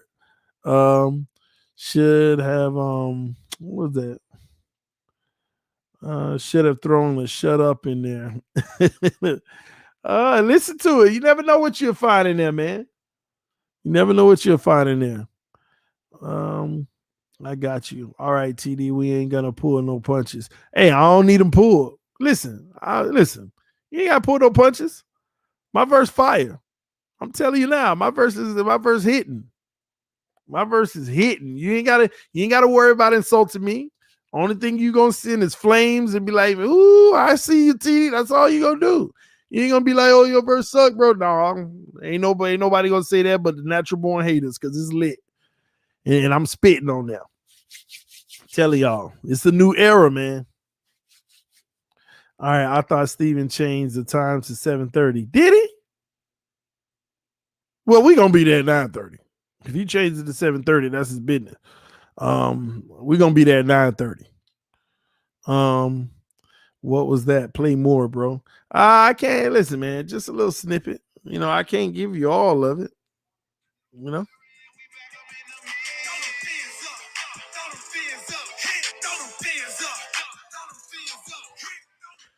That's all you get, man. This the new era, and we back up in the mix. This the new era, and we back up in the mix. Ain't no more relying on Fitz. It's time for Tua to get us lit. That's why we got Waddle at 6, and Jalen Phillips is a brick. At 36, we got Javon Hollins, Madden hit stick. Eichenberg protecting hips. 2 whole years, and he ain't slipped. Hunter Long, he got that grit. Triple threat, he's so legit. Hey, y'all gonna see who tomorrow is gonna be hidden. Y'all gonna see. I'm telling you, tomorrow it's gonna be banging. I'm telling you, man. Y'all gonna hear it. Y'all gonna hear it, man. Y'all gonna hear it flow over the beat. Your boy gonna get it, man. What receivers do you think will make their team? Man, any of them. They all legit, man. They all legit, man. We'll see, man. It really comes down to the back end of it. Then on top of it, how many are we keeping? That's what matters, man. I got a verse talking about Reason. LOL, man. Leave Reason alone. Let him be in his own lane. All right. 7th pick. Yeah. Just hope that happens in real life. I know, right? For sure. Man. 7-8. Well, 7-8. What are y'all talking about? TD, what do you think about running back Malcolm Brown after the scrimmage today? 3 rushing touchdowns. What do you think of him, TD? I like it, but at the same token, are they just going to use him in the red zone? Or are they going to use him in the open field? Because Gaskins been getting all the work in the open field. 8 wide receivers. Listen, we already know who the top. We already know Preston, Parker, Waddle, Fuller. We already know the guys at the top. Albert Wilson. It's gonna be tough, man. You just got those like the last 2 spots or whatever. It's gonna be tough. It's gonna be tough because you can go any way. But if they don't trade Grant, then he's making the team, y'all. They don't trade Grant, he's gonna make the team. Let me tell you why. Because Grant and Waddle are gonna be 2 of safety valves. They're gonna be out there running crazy. They're gonna be out there running loose. They're gonna be running crazy out there. They're gonna have those guys over the top going deep routes. 2 are gonna look at them safeties. Oh, they going deep with them? All right, which one of these guys done killed they man? Got him. That's what the goal is. That's what the goal is. Fuller on one side, Parker on the other, send them on go routes, deep posts, and all of those type of routes. Deep crossing routes, whatever have you. And if one of those guys look like they man-to-man and they getting open, he going to let it sail deep. If they keep that cover 2 on with the lid on, he going to be able to look down at Albert Wilson, Waddle, or Grant. Hup, which one of y'all done killed your man? Got him. That's the goal. Hike that ball, look at them safeties. They downhill, go deep. They uphill, let me kill them down low. Foster is probably definitely going to make the team at this point. So you got Parker, Preston, Fuller, Waddle, Albert Wilson, Robert Foster.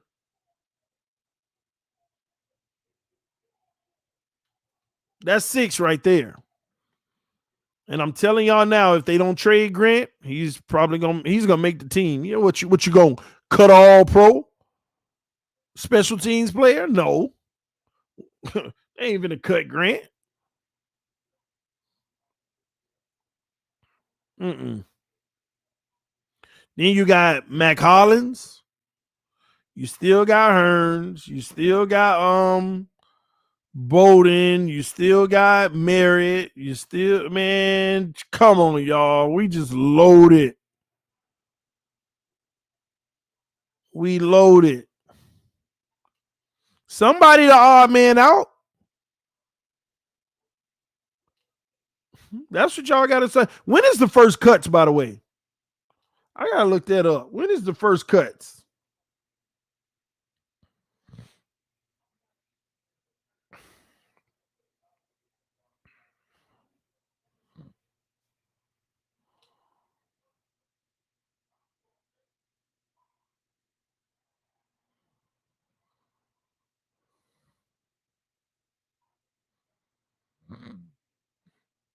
It's not telling me. I had to look it up later then. Hearns better not make it. Well, Hearns' contract is just ridiculous. It's like we're going to take a loss no matter what. If you cut him, you basically giving away a player for free and still paying him. He got more dead cap than salary he making this year, and it's his last year of the deal. I'm like, how did that happen?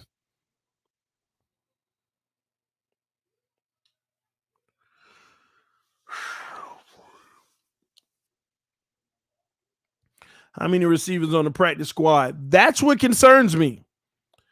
Many of these guys have played so well that they ain't going to be on no practice squad. They are not going to sign with the Dolphins practice squad.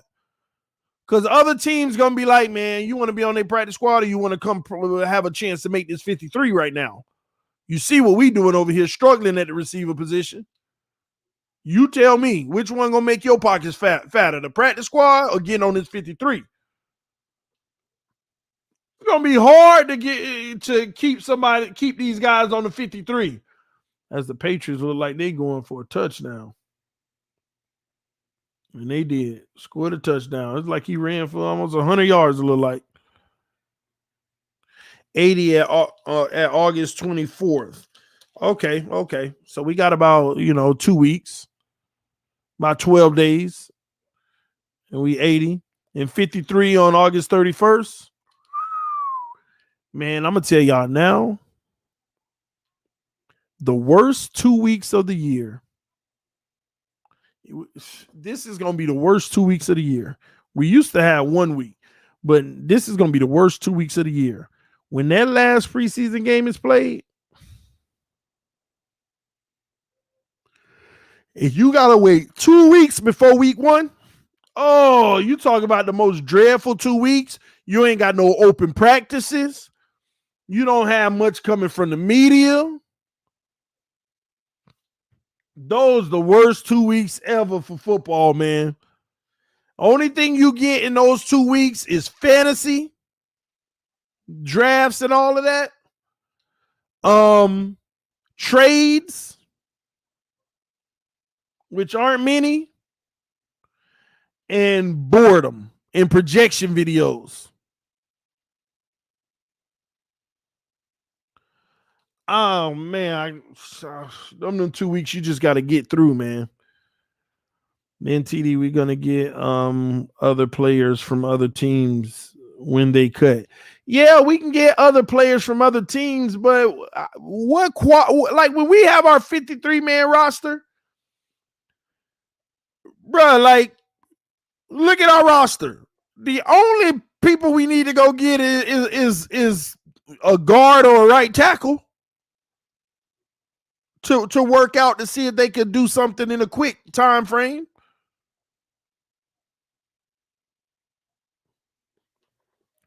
Gary said those are girlfriend days, TD, and wife days too. Yeah, those are that's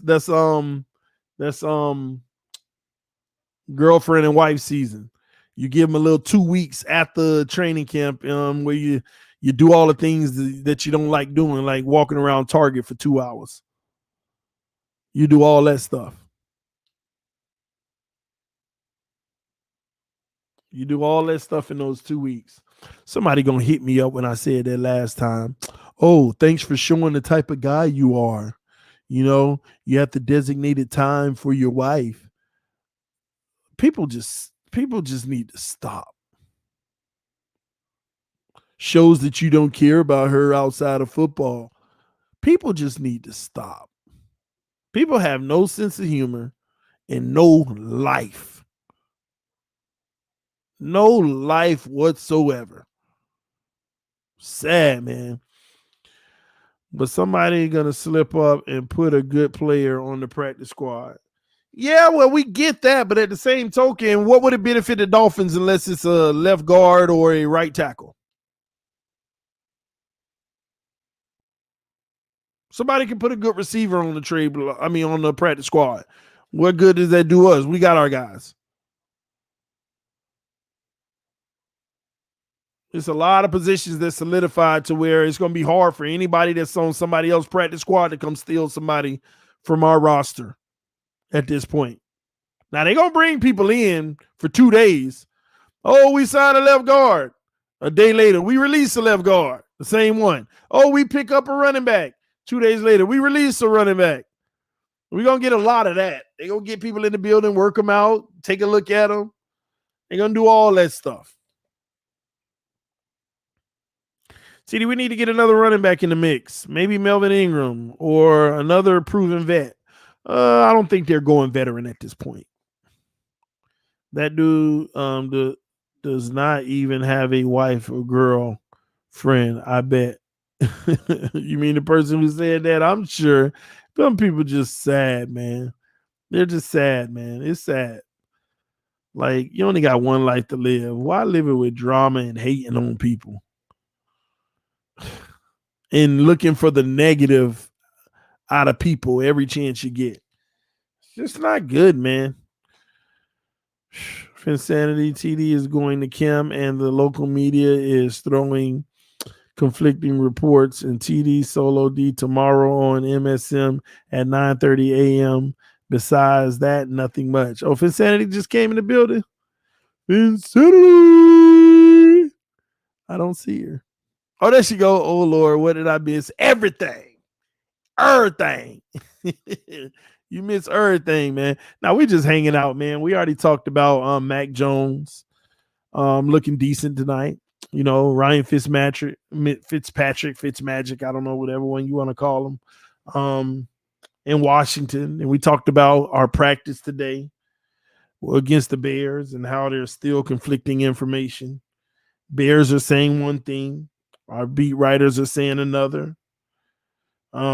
Just whatever. But and Finsanity already knew that I'm going to practice, by the way. TD, are we call pooling to the Falcons game?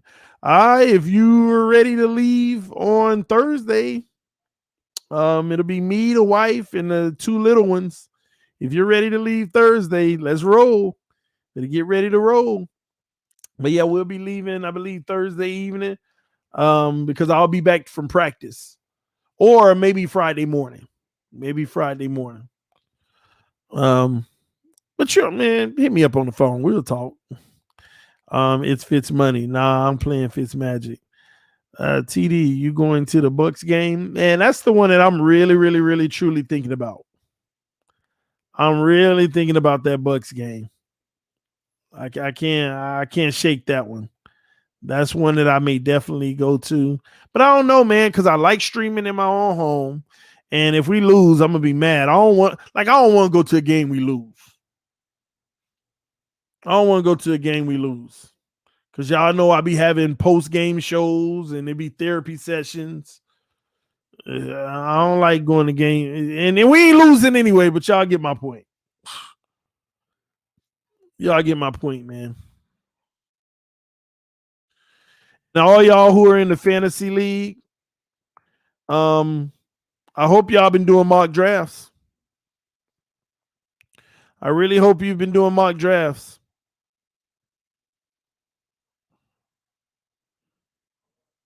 Hope you know who you're going to select, what quarterback you're selecting, what running back you want. We're going to beat Tampa Bay. It's going to be hard, and we on the road. It ain't going to be easy, y'all.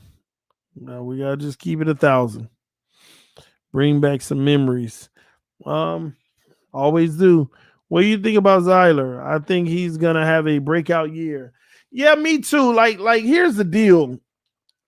This team makes me nervous in the sense of like everything is all good now, and we just like another thing. Can we go through a season and nobody gets hurt? Because I hate when we start reaching in our depth, and then we say, because every year, and this is with every team, honestly. But a key player go down, but the depth is okay. But then another guy gets nicked up, and you're like, man, how are we going to manage these holes? This guy is out 6 weeks. So we're without him, but we got a decent replacement. But now one of the other guys got nicked up and comes off the field. But his isn't serious, but he's day-to-day. And it just, we just need a healthy season. We need a healthy season. Point, period, blank. That's it. Time will tell. Correction, my brother. We die once. We live every day. Let's go. I agree. You die once, you live every day. But you got to go hard every day. You have to go after it every day, man. From slap and cry, you start to die. Okay? As soon as you're born, that slap on your butt and that tear, that's when you start to die. So you got to go hard every day. Remember that. TD, let's do a game live tailgate party stream while watching the game. TD, let's do a game live tailgate party stream while watching the game. So you're saying let's just do a tailgate. You're going to be at the game and we'll do a stream. and watch while watching the game at the tailgate outside the stadium? Or what are you talking about? Who said that? The bus stop. I'll wait on your response, the bus stop. What are you saying? What are you saying in that regards? Just trying to understand. Yeah, Cam Newton versus Mac Jones, man. Those numbers look very identical. Those numbers look very identical. See, it's moments like this where the numbers look identical. Just start the rookie, man. Let him start his career if that's the case. TD, let's do a game for stream. We're watching the game. Oh, he hasn't responded yet.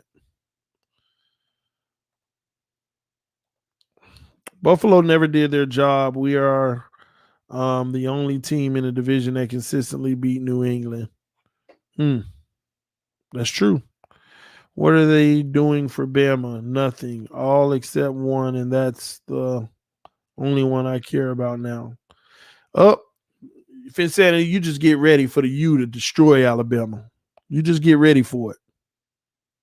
And when is that game, by the way? When is that game? I want to know because I need to know when to watch it. Anyway, man, I'm about to get up out of here, y'all. September 4th. Yeah. Get ready for that one. You're going to get obliterated. Hater. To use the bait. Listen, we coming back to form. See, what you got to understand is Alabama was nothing until UM allowed them to be something when we got in trouble and had all them sanctions. Let's get that straight now. The University of Miami owned the decade. We just like owned the 90s and the 2000s, the early 2000s. And then that one play changed it all. Ohio State. Never is it Ohio State or Notre Dame? One of them. I just remember the national championship game. All them late flags, doing everything they could do to help them win, and they accomplished it. Robbed my team. And from that day forward, then all the sanctions came out and all the suspensions and all the probation. And we've been fighting to get back ever since. And that's when the SEC became a powerhouse. Facts. ACC owned it. The ACC were everything. That's when the Gators showed up on the scene. That's when Georgia started looking better.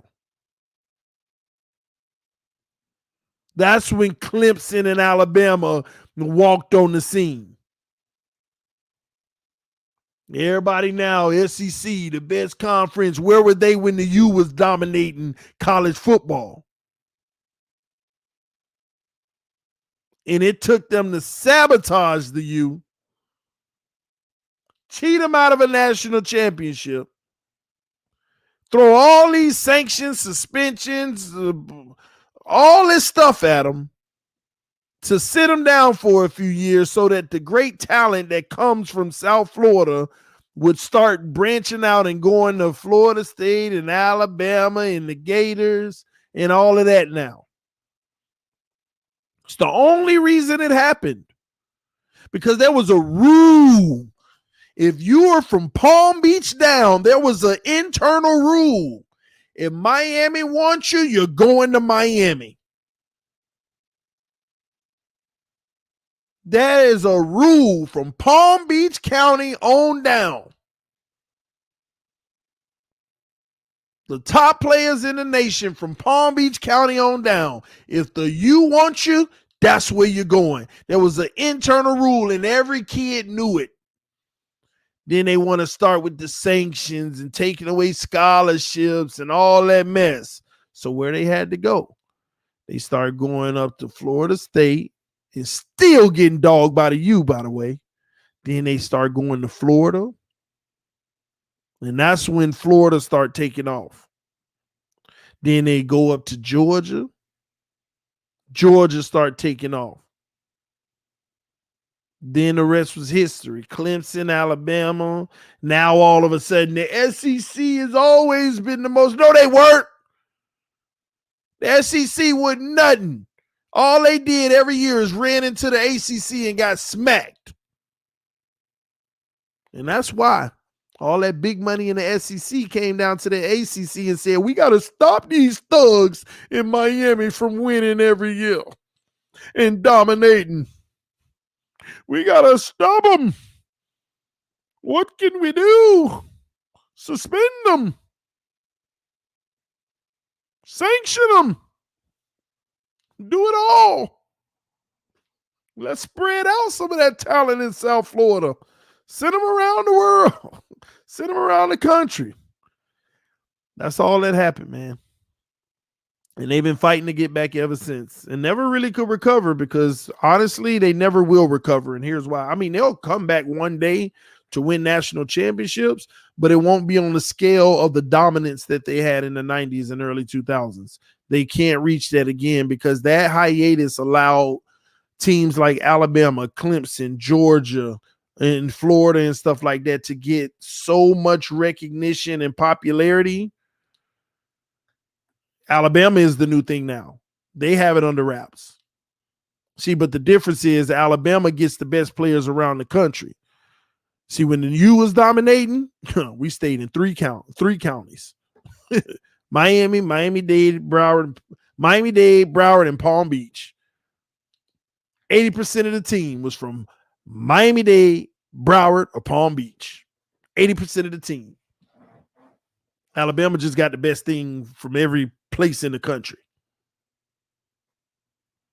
But I know all y'all Alabama fans, you know, y'all enjoy your laurels. But guess what? It's about to switch this year. It's about to switch. The U about to smack Nick Saban in the face. And they're going to be back, baby.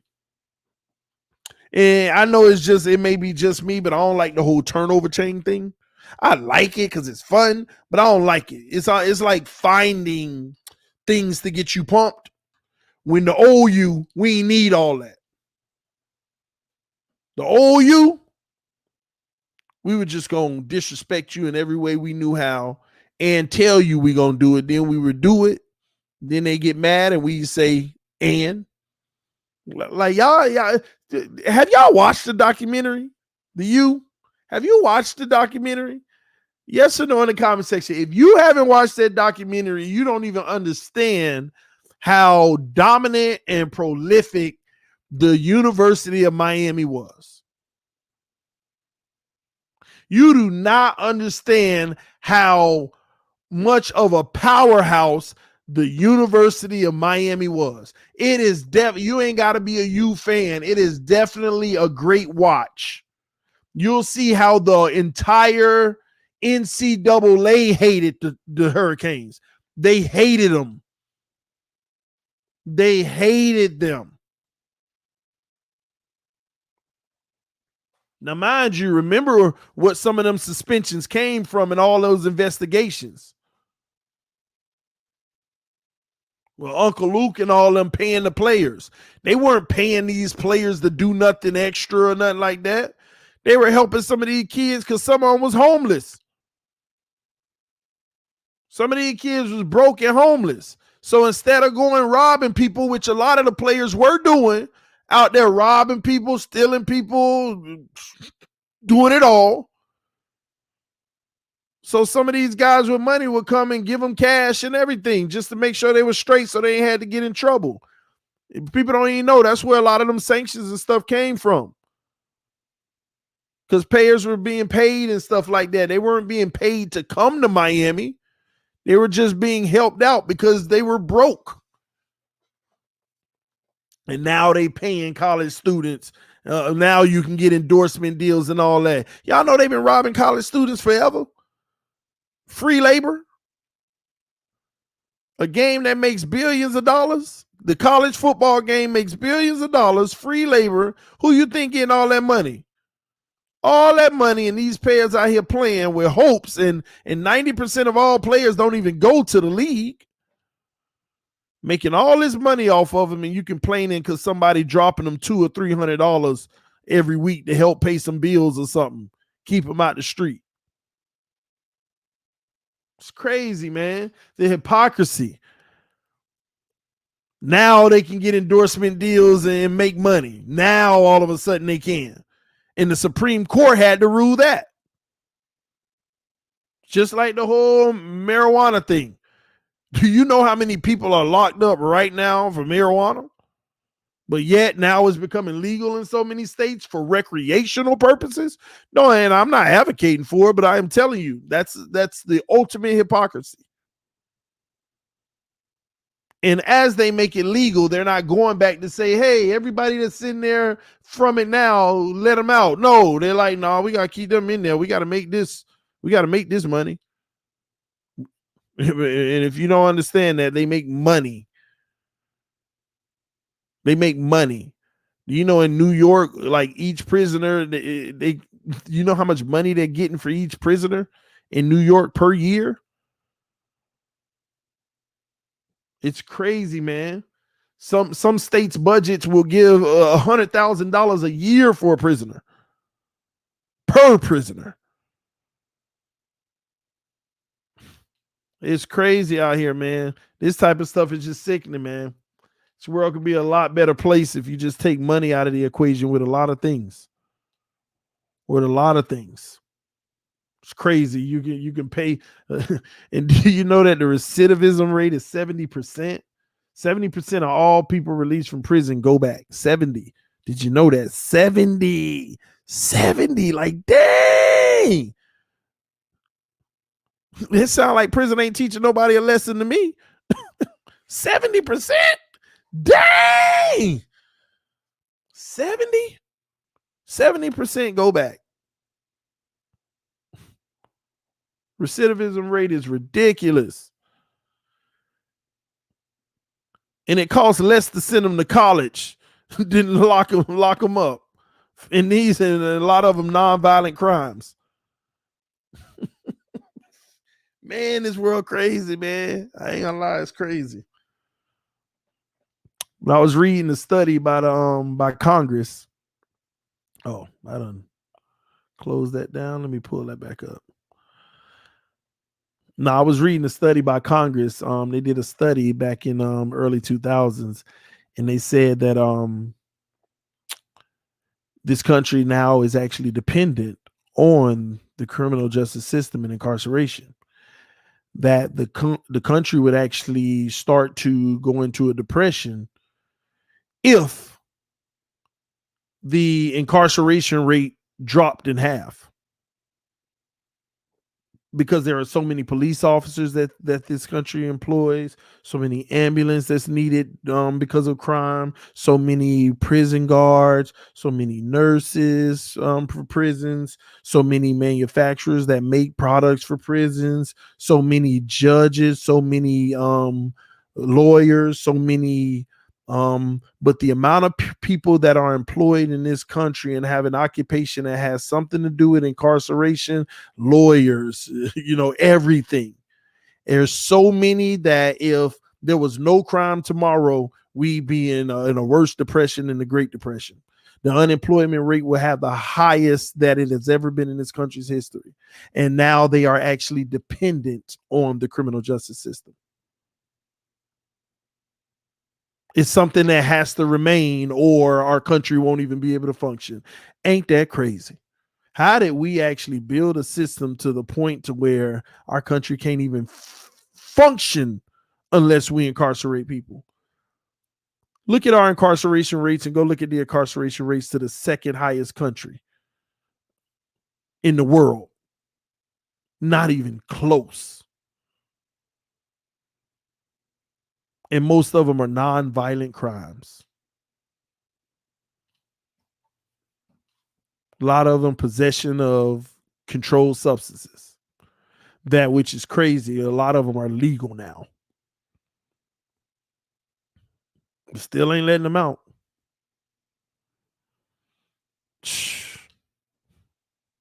TD, same reason you would never see a flat tax would get rid of HR blocks and all these tax lawyers. Yeah. But we'd fall on the flat tax.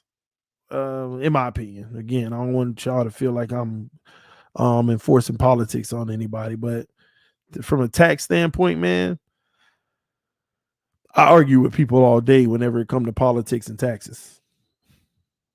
I argue with people all day. People get mad at me when I talk about taxes because I support the system that we have right now in Texas. I support it. Because first of all, there is no such thing as taxing the wealthy. If you are intelligent financially, you'll understand there is no such thing as taxing the wealthy. So every time an election comes around and they give you that fear, hey, we need to tax the wealthy just to get you riled up. The wealthy looking like, do what you got to do. We're not going to be taxed high anyway. Write your legislation that says if I make over $250,000 a year, I pay 45% taxes. Go and write your legislation. And that legislation, if it's ever written, they're going to look and laugh. People are going to be like, why didn't this person pay that much? They make a lot of money. It's the same thing that Trump told y'all. Of course I didn't pay taxes. Well, isn't that cheating? No, it's smart because I know tax laws. Everybody can do it. Start a business. Write your losses off. And your gains, maybe you don't want to report them this year. Maybe you want to report them next year if you lose. All type of different loopholes in the tax law. And it ain't even really a loophole. It's just the rules that if you're educated, you can take advantage of yourself. And I also understand big business, like people were talking about, like Amazon. Oh, they made all these billions of dollars and they actually got a tax credit. That's unfair. They employ over 100,000 people. And those 100,000 people get good wages, not no trash wages. They get good wages. And the wealthy are not stupid. If you want to tax Amazon, tax them. All those people are going to get trash wages. They still going to make the same profits. And now you got more people living in poverty because they don't make as much money. It's just how it works. You want large companies to grow faster and faster because what does growth do? It creates more jobs. Is every person in this country employed? No. So that's how you create jobs. You give companies tax breaks. You ever seen a new company trying to figure out what state they want to move to? Do you know that the states are bidding? The company's not saying, can I please come to your state? No, there are states calling the company, can you please come here? We'll give you a 30-year bond with tax-free. We'll actually pay for your facility because every city wants jobs so that their people can pay taxes and thrive.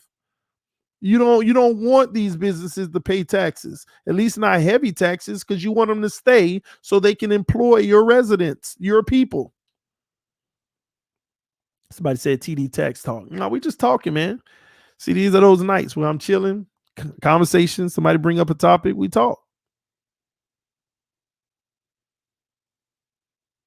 This is what you're supposed to do, but it's the media. It's the media. They want you to think that, oh, the richest person is just stealing from you and they're doing this and that. These people are ignoring y'all.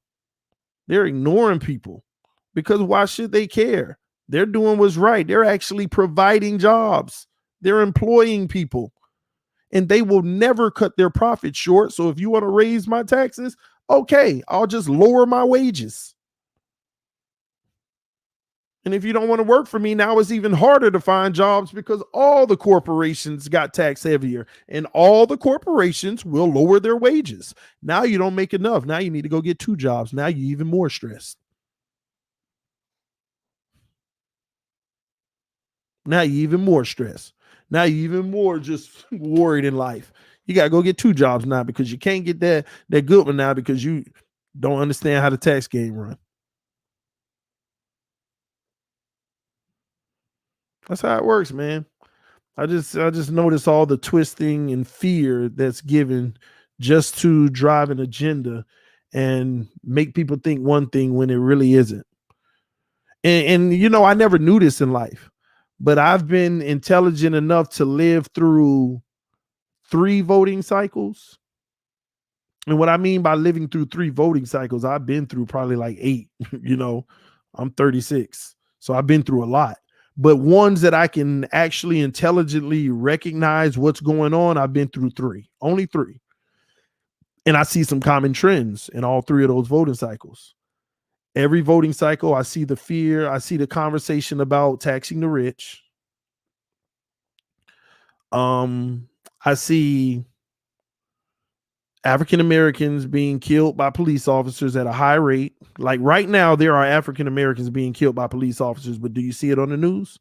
It's happening right now too, y'all. I see it. I've searched certain things and I see it. But do you see it on the news? Do you see the stories out crazy? Only in election season. Only in election season. Which is an insult to me as a black man. Because it needs to be broadcast every time it happens, not just in the election season.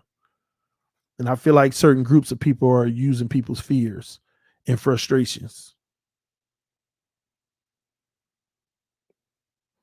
Don't be an idiot, TD. Well, Cloud Life, I'm not. I don't know if you're insinuating that I am one, but we can have a good conversation if you want to come on and talk to me. I'm good with that too. I'm just pointing out what's going on. I'm actually really interested in why you would say that, because I want to see what perception or thought process that you got out of that. I'm just telling you what I'm noticing. He said, yes, the F you are, but this is what I'm talking about, Cloud Life. You can't just say somebody's being an idiot and not have any tangible words to say why they're being an idiot, because it makes you sound like an idiot. That's like me saying right now, you're the dumbest person alive. That makes me look like an idiot just to call you that without saying this is why. So now you're saying, what are you talking about then? That's my point exactly. If you don't even know what I'm talking about, how can you jump and say somebody's being an idiot? You see? Do you see, bro? Come on, man. I'm trying to help you out here. Bro, don't be an idiot. Oh, okay. Oh, thanks. I don't want to be an idiot. Help me understand how I am so I can stop. Yes, you are. Oh, okay. If I am, thank you for telling me. Now tell me what I did so I don't do it, because I don't know what I did. What are you talking about then? I don't know. You're supposed to tell me, because you're the one who said I'm being an idiot. Like, do y'all see? See, I'm a humble person. I'm watching you 100. I know. So that's what I'm saying. You're watching me right now. And you're saying, bro, don't be an idiot. Oh my gosh. Cloud Life said that I might be being an idiot right now, and I don't know what I'm doing to be one. So let me reach out to my brother and say, hey, let me know how I'm being one so that I could stop. Yes, you are. You're being one right now. Oh, okay. Thanks for letting me know, bro. Now tell me how so I can stop. Then what are you talking about then? I'm waiting on you to tell me. Oh man, it makes no sense. I don't get it, man.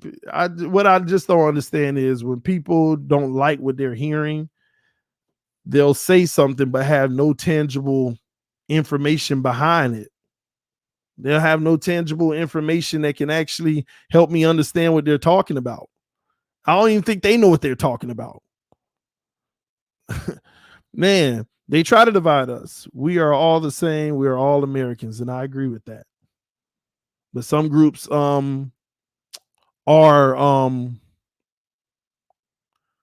how can I say it? Some groups of people are unfairly treated in a lot of situations though.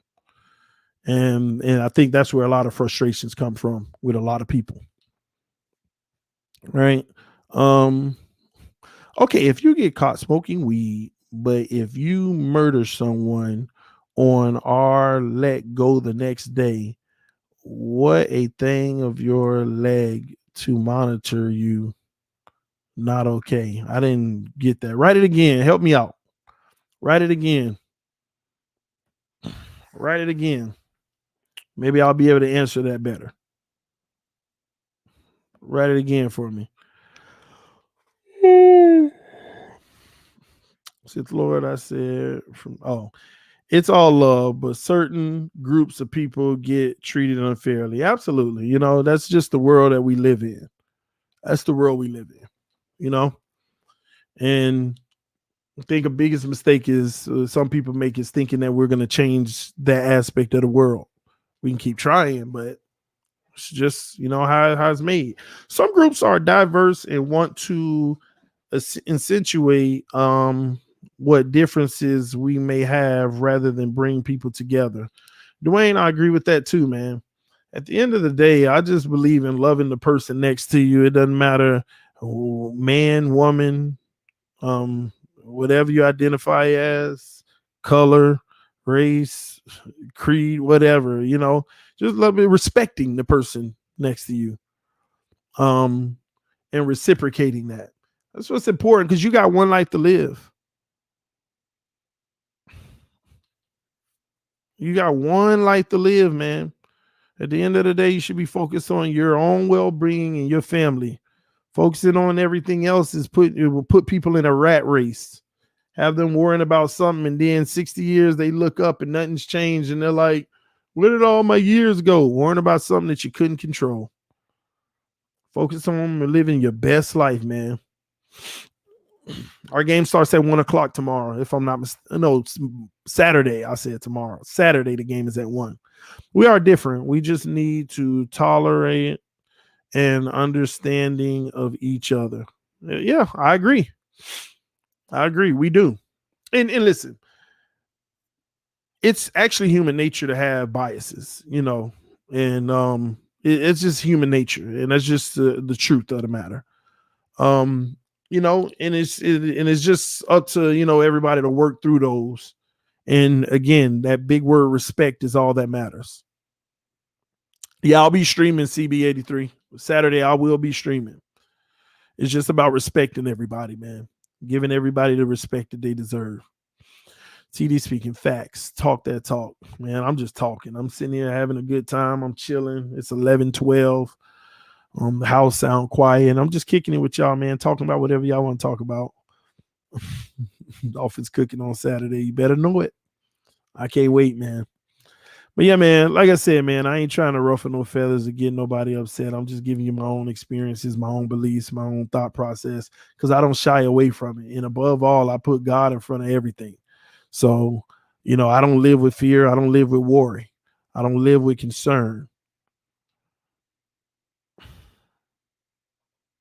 I thought I lost y'all. I just don't, man. I live free-minded. I live without sitting here playing that mental game of, taking away years of my life with stress. I know who got me. I know who protected me. So that's just who I am, man. No matter how much TD dislikes me, I always love the guy. You're a good man, TD. My Justice, why you say I dislike you, man? I don't dislike nobody.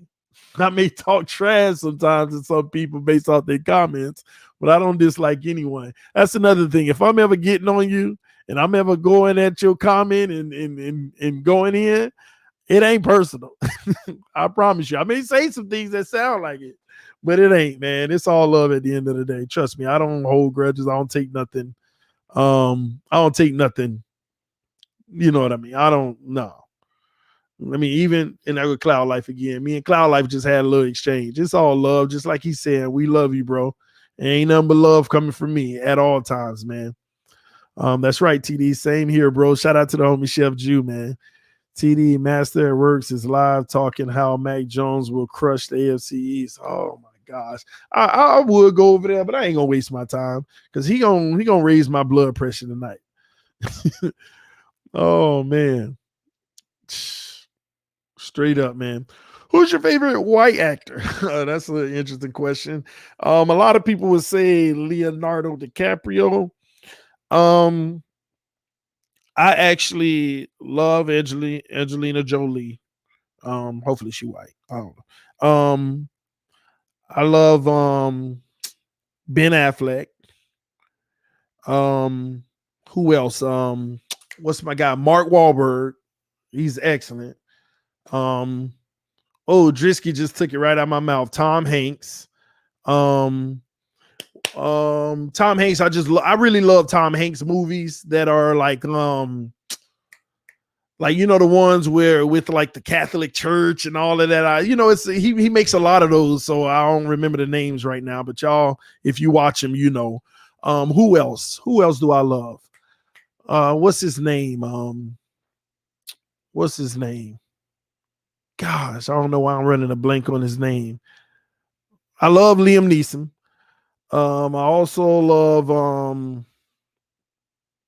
what's my guy? My guy that plays in I have a particular set of skills. What's his name, man? Why am I tripping? See, I'm bad with names, man. What's his name, y'all? Y'all put it in the comment section. The one where his family always getting kidnapped and stuff like that. And I have a particular set of skills and all that crap. Mel Gibson, I like Mel Gibson. Let me see here. Jim Carrey, that's all comedy to me. You know, Liam Neeson, okay. What's the see the comedy guys? I don't look at as actors. I need to see you in a real role. I need to see you in a real role. Who else? What's my guy in the movie? Well, I love John Travolta. I just think that he's an underrated actor. But you got Mark Wahlberg. I just think he's under value because he's done movies that seem like a joke, but I think he's under appreciated. But what's my guy, man? He's pretty good.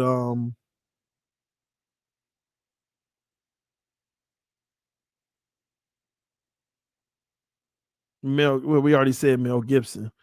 Tom Cruise, I like Tom Cruise, but when it comes to acting, I just don't have him at my top.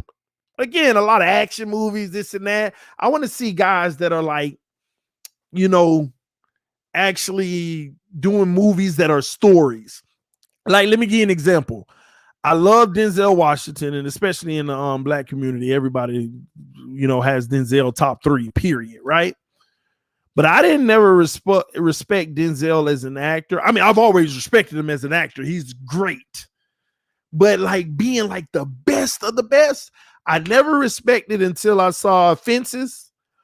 But Viola Davis, oh my gosh, her performance in Fences was just, you felt it. Like you knew she was the character. Like you got to be the character to me. And I can't see you as the other character in the other movie.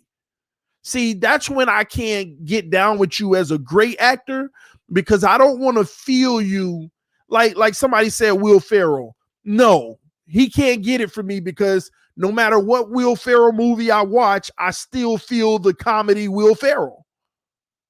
I still feel him as the same guy, just being in a movie versus being the movie. If that makes sense, you gotta actually own the role. Like I can't, it gotta be, I shouldn't be able to recognize that's who you are if I was watching it blind. Morgan Freeman is really good, but I don't put him as the greatest, you know. TD, watch Two Guns. I saw Two Guns.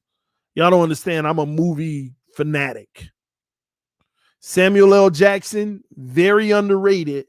I just wish he had more range out of all the shouting and stuff. But I don't even know why I say the word. I wish he had more range. He got range.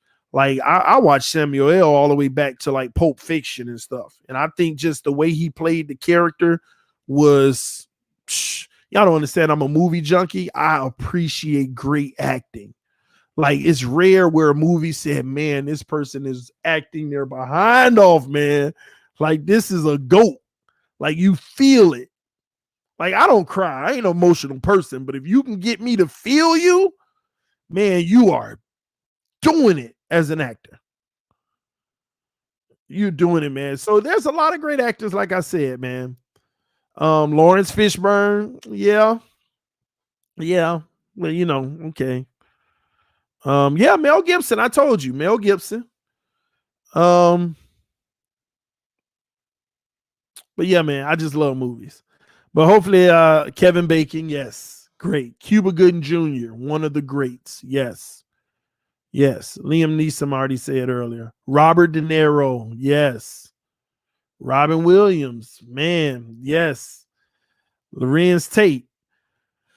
Yeah, but I just feel like he never got that real role. Al Pacino. Yeah. Al Pacino, he plays a lot of movies and he plays his role, but I can't put him as one of the greatest. Forrest Whitaker, he's like in that second tier for me. Now remember, the first tier is like reserved with probably 4 people for me, and I probably can't just give them to you now. I really got to think through it. But a lot of these guys you talk about second tier. Denzel, he just barely gets the first tier for me. He's done it so long and he's done so many different ways. Let me tell you another guy who's second tier that they need to keep making movies, but I don't know if they'll ever be first tier, but I actually respect them more now. It's hard to respect somebody who was already famous and not already famous, but they were a famous person before they were doing movies after movies after movies. But Will Smith,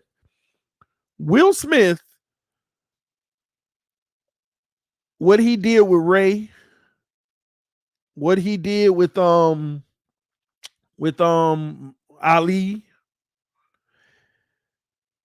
he did a great job, but I'm not sure he's gonna do well. I don't know if I can. Like, I've already seen the preview of the Serena and Venus Williams movie. I've already seen the previews, and I just hear his voice too much, which sucks because you gotta be you. But I don't know, man. But he gets a lot of respect from me. Oh, yeah. Thank you. Ray was Jamie Foxx. Please forgive me on that. I mean, Ali. But Jamie Foxx, he is actually a great actor. One of my favorite, Ray was just amazing. But I also love the movie with him and what is the guy's name? Because he's a great actor too. Is it Gerard Butler?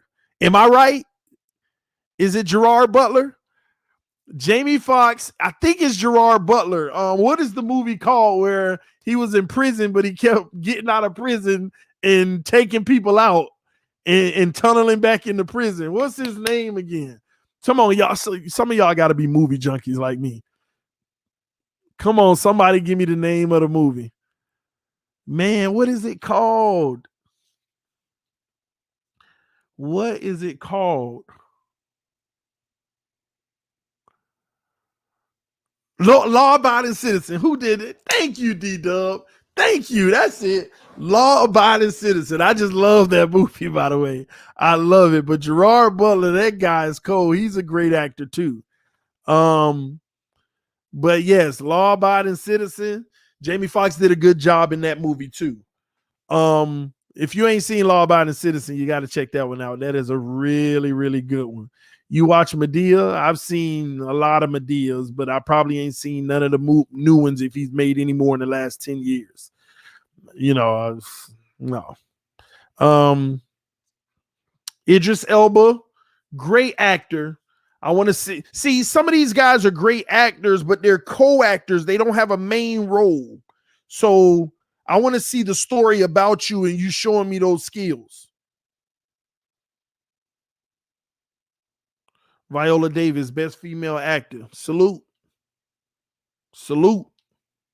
That woman there, when I saw Fences, I felt it, especially that one of them ending scenes. I was standing right there with you, Troy. I was standing right there with you. Hey, boy, she ate that part up, boy. She ate that part up. I was like, man, this is what you call real acting. Crying, snot coming out of nose. Just the full 9 yards, man. Boy, hey, listen. I don't care what nobody say. Listen. That is the best female actor that I know. And there are some great ones. But no, this woman here, she the truth. She is the truth, man.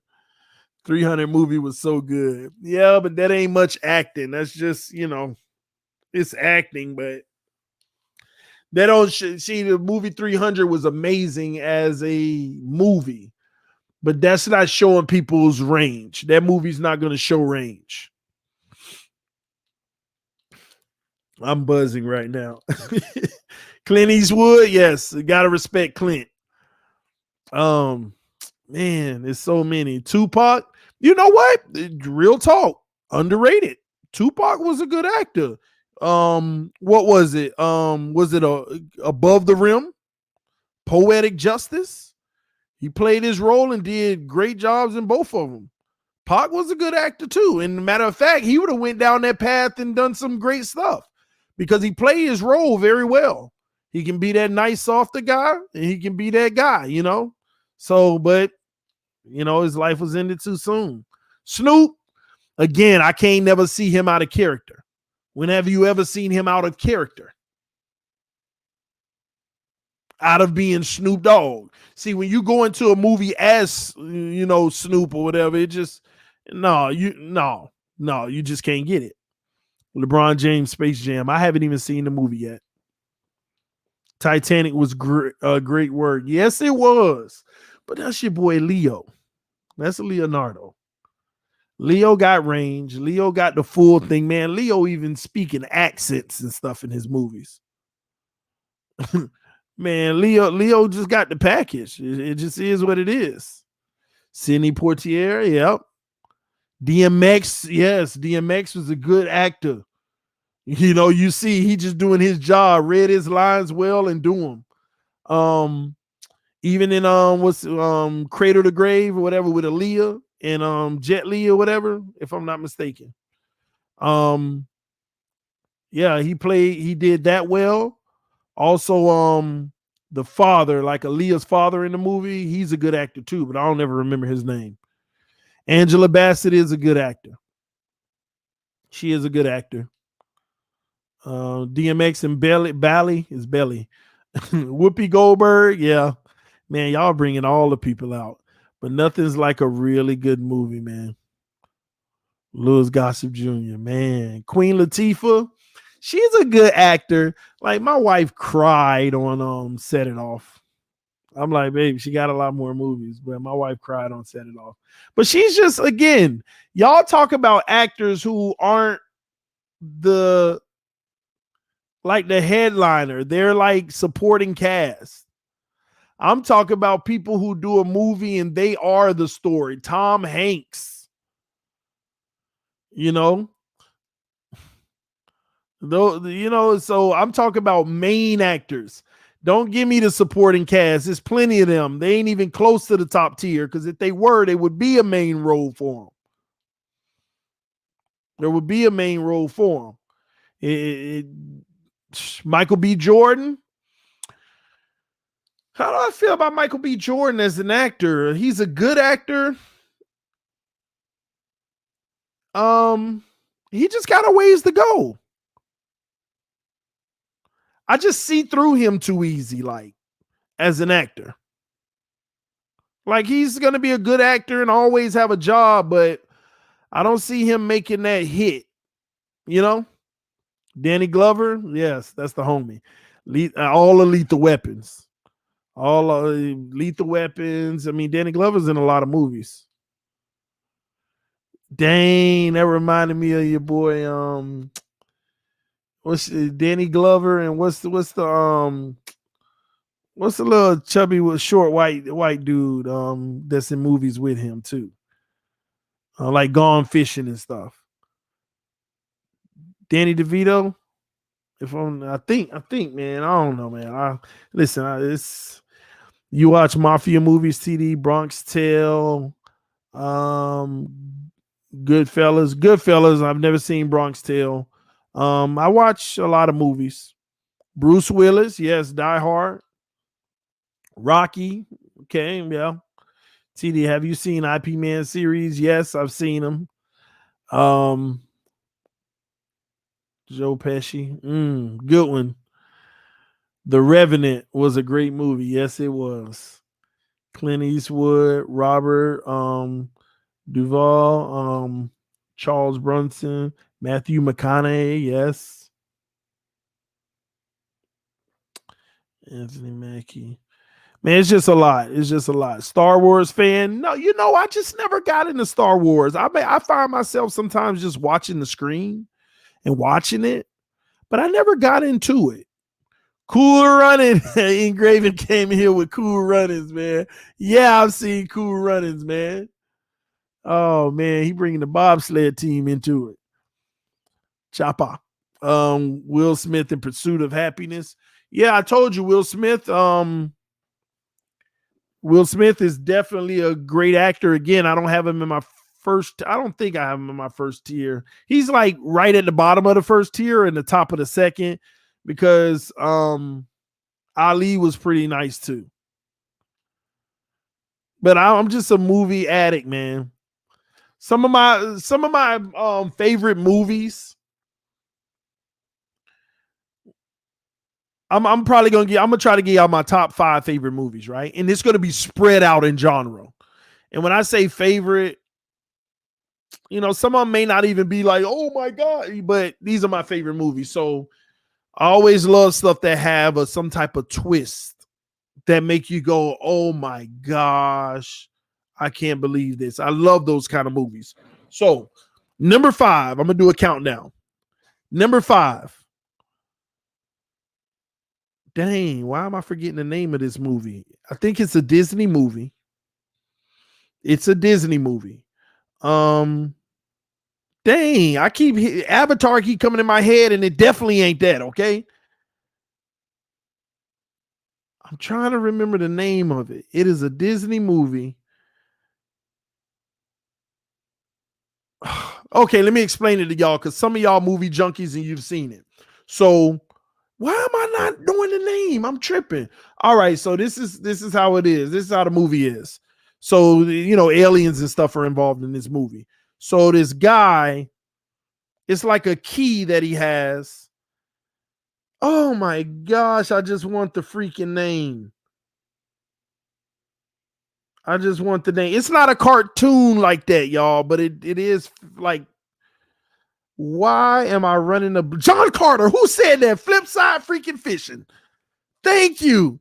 And how y'all, what did I say to give it away? I love that movie, John Carter, because it has a twist to it, but most people don't understand.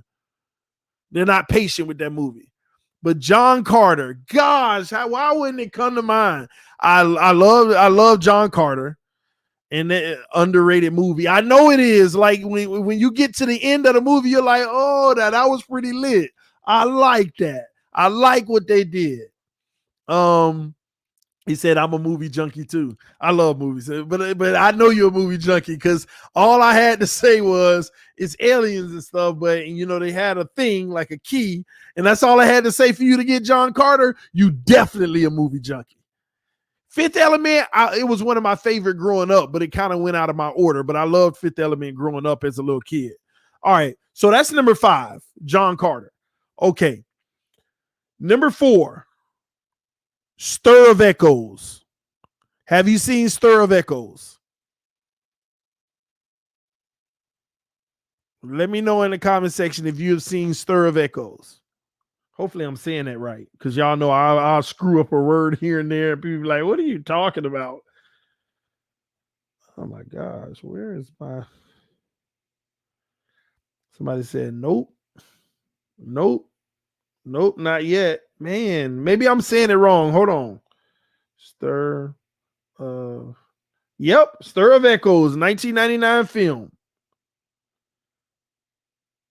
Stir of Echoes, that's one. Not yet, TD. I've heard of it. You got to watch it though. Really, it's a thriller. Okay, what's the next one? That was number 4. Number 3. Number 3. What's the name of this movie? Identity. Have you seen Identity? Some people watch it and still don't get it. 2003 film, Identity. Have you seen Identity?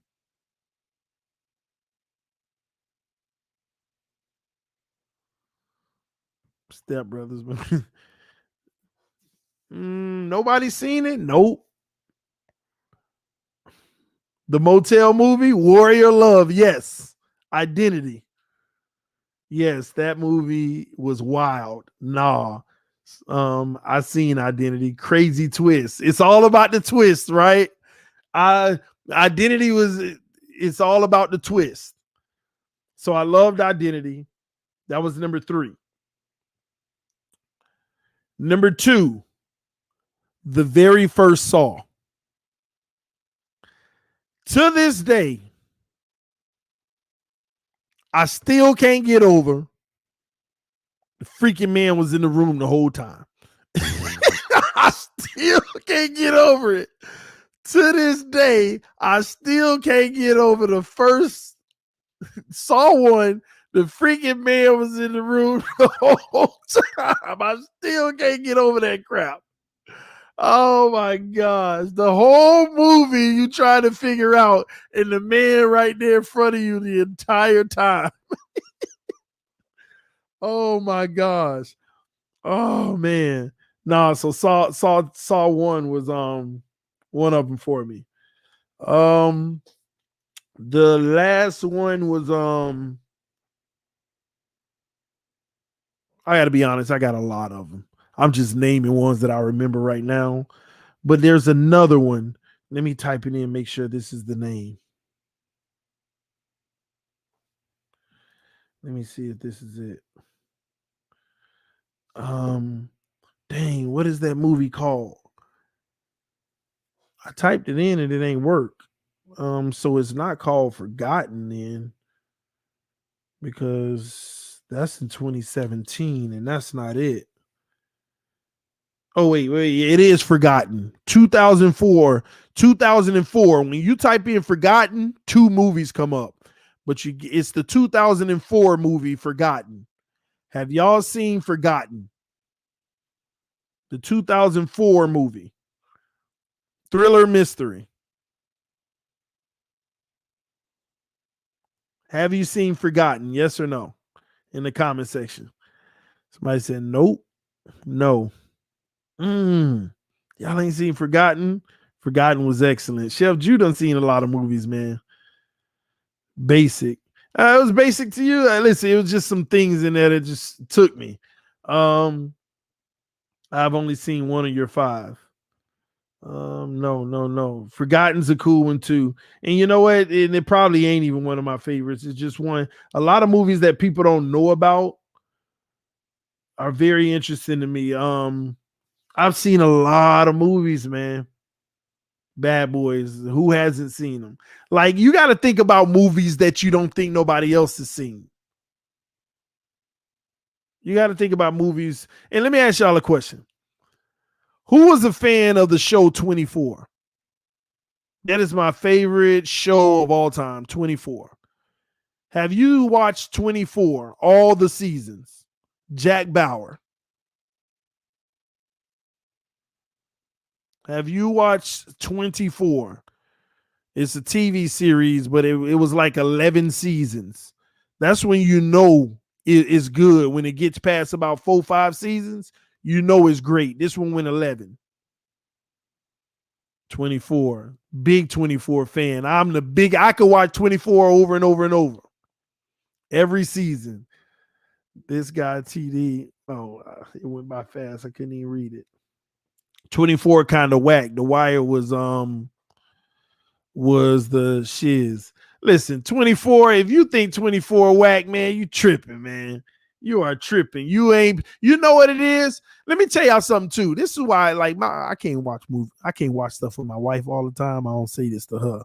But I'm the type of person where I love movies so much I can't take my eyes off the screen. Let me tell y'all something about movie watchers.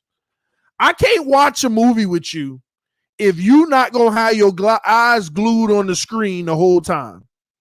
Also, if you're going to be asking me questions. Because I watch movies to understand them 1,000% and catch all the small details, because it makes the movie or the series a million times better. And I can't stand when I'm sitting there with somebody and they on their phone or they ain't paying attention. Then when it gets juicy, they're like, why is he? Because you weren't paying attention. So I could tell you the answer, but now you don't feel it. You don't know how good something is because you're not even focused on it. But those are people that just have a lack of focus to you, you know. But you gotta pay attention to movies and everything. Like I told y'all last night, a few nights ago, remember I did a little 12-minute video, me and the wife, Netflix and chilling, we were watching The Sum of All Fears. Another movie that you got to pay attention to understand. Because it's deep and it's loaded with information, and a lot of it is factual information, but you got to pay attention to appreciate the movie. And when you pay attention to it, you appreciate movies more. But if you one of those people that wandering and on your phone and stuff, a movie like The Sum of All Fears, you'll be like, oh, this is boring. And that's I can't do people that do that, man. If you're a real movie watcher, you are locked into the movie. Locked in. I like Rules of Engagement. By the way, I'm a junkie when it comes to military movies. Every military movie I've seen. Everyone. Old, new, look like it was from the 60s. I don't care. All military movies, I'm a junkie. I remember TD, The Sum of All Fears is a great movie. Yes, it is. But 24, I've never seen a show better. And I've seen The Wire and all of those. I've seen all of the one. Everybody say, oh, yeah? Well, have you watched this? Yeah, I've seen that too. Ain't nothing like Jack Bauer, that guy, man. Jack Bauer, that dude. I'm telling you, ain't nothing like 24. Because you can always guess what you want to guess, and 9 times out of 10, you are wrong. 24 do that to you. You are wrong 9 times out of 10. You think it's that person, you are wrong. Matter of fact, you won't find out about that person until 3 seasons later. Matter of fact, 4 seasons later, you won't find out that person did that in the first season. 24 is the best show of all time, in my opinion. All right. TV show Chuck is like 24, but a comedy. Yeah. There are just too many episodes in 24. It's 24 episodes per season. Every episode is an hour. It's one day. Everything happening in one day. Listen, man. Jack Bauer, that dude, man. Jack Bauer, that dude. All right. Chuck is so goated. Snowfall. Seen Snowfall. 24 better, in my opinion. The Wire, all of them. People be like, did you see it? I saw them all. Because here's how I gauge a movie or a TV show. See, here's the thing. I'm watching The Wire. See, here's the thing about movie connoisseurs. People who look Cocaine Cowboys, all of it. This is the thing about people who are movie addicts like me. You start to predict the movie and you're right 80% of the time. You start to predict the show and you're right 80% of the time. You start to tell what's going to happen before it happens and the twist and everything, and it happens. That's the only bad thing about being a movie junkie, a connoisseur who really focuses on movies and pays attention. Because 24 conditioned me that way. Now I'm watching The Wire and I'm like, see, watch, he gonna end up doing the blah, blah, blah. Yep, there it is. So I don't feel like, dang, no, I don't have that shock factor. All these movies and shows I watch now, my wife hates watching with me because we both watch it for the first time. And I'm like, she the one, and then she gonna end up blah, blah, blah. And my wife, oh my gosh, how did you know that? I didn't. I just, you don't watch so many movies, you know how writers are. You know how they can twist it. And that's why 24 will always be the best, because it was the only thing that ever had me wrong every step of the way. And the wrong had a shock factor out of this world that made all the sense in the world. But oh my gosh. 24, man.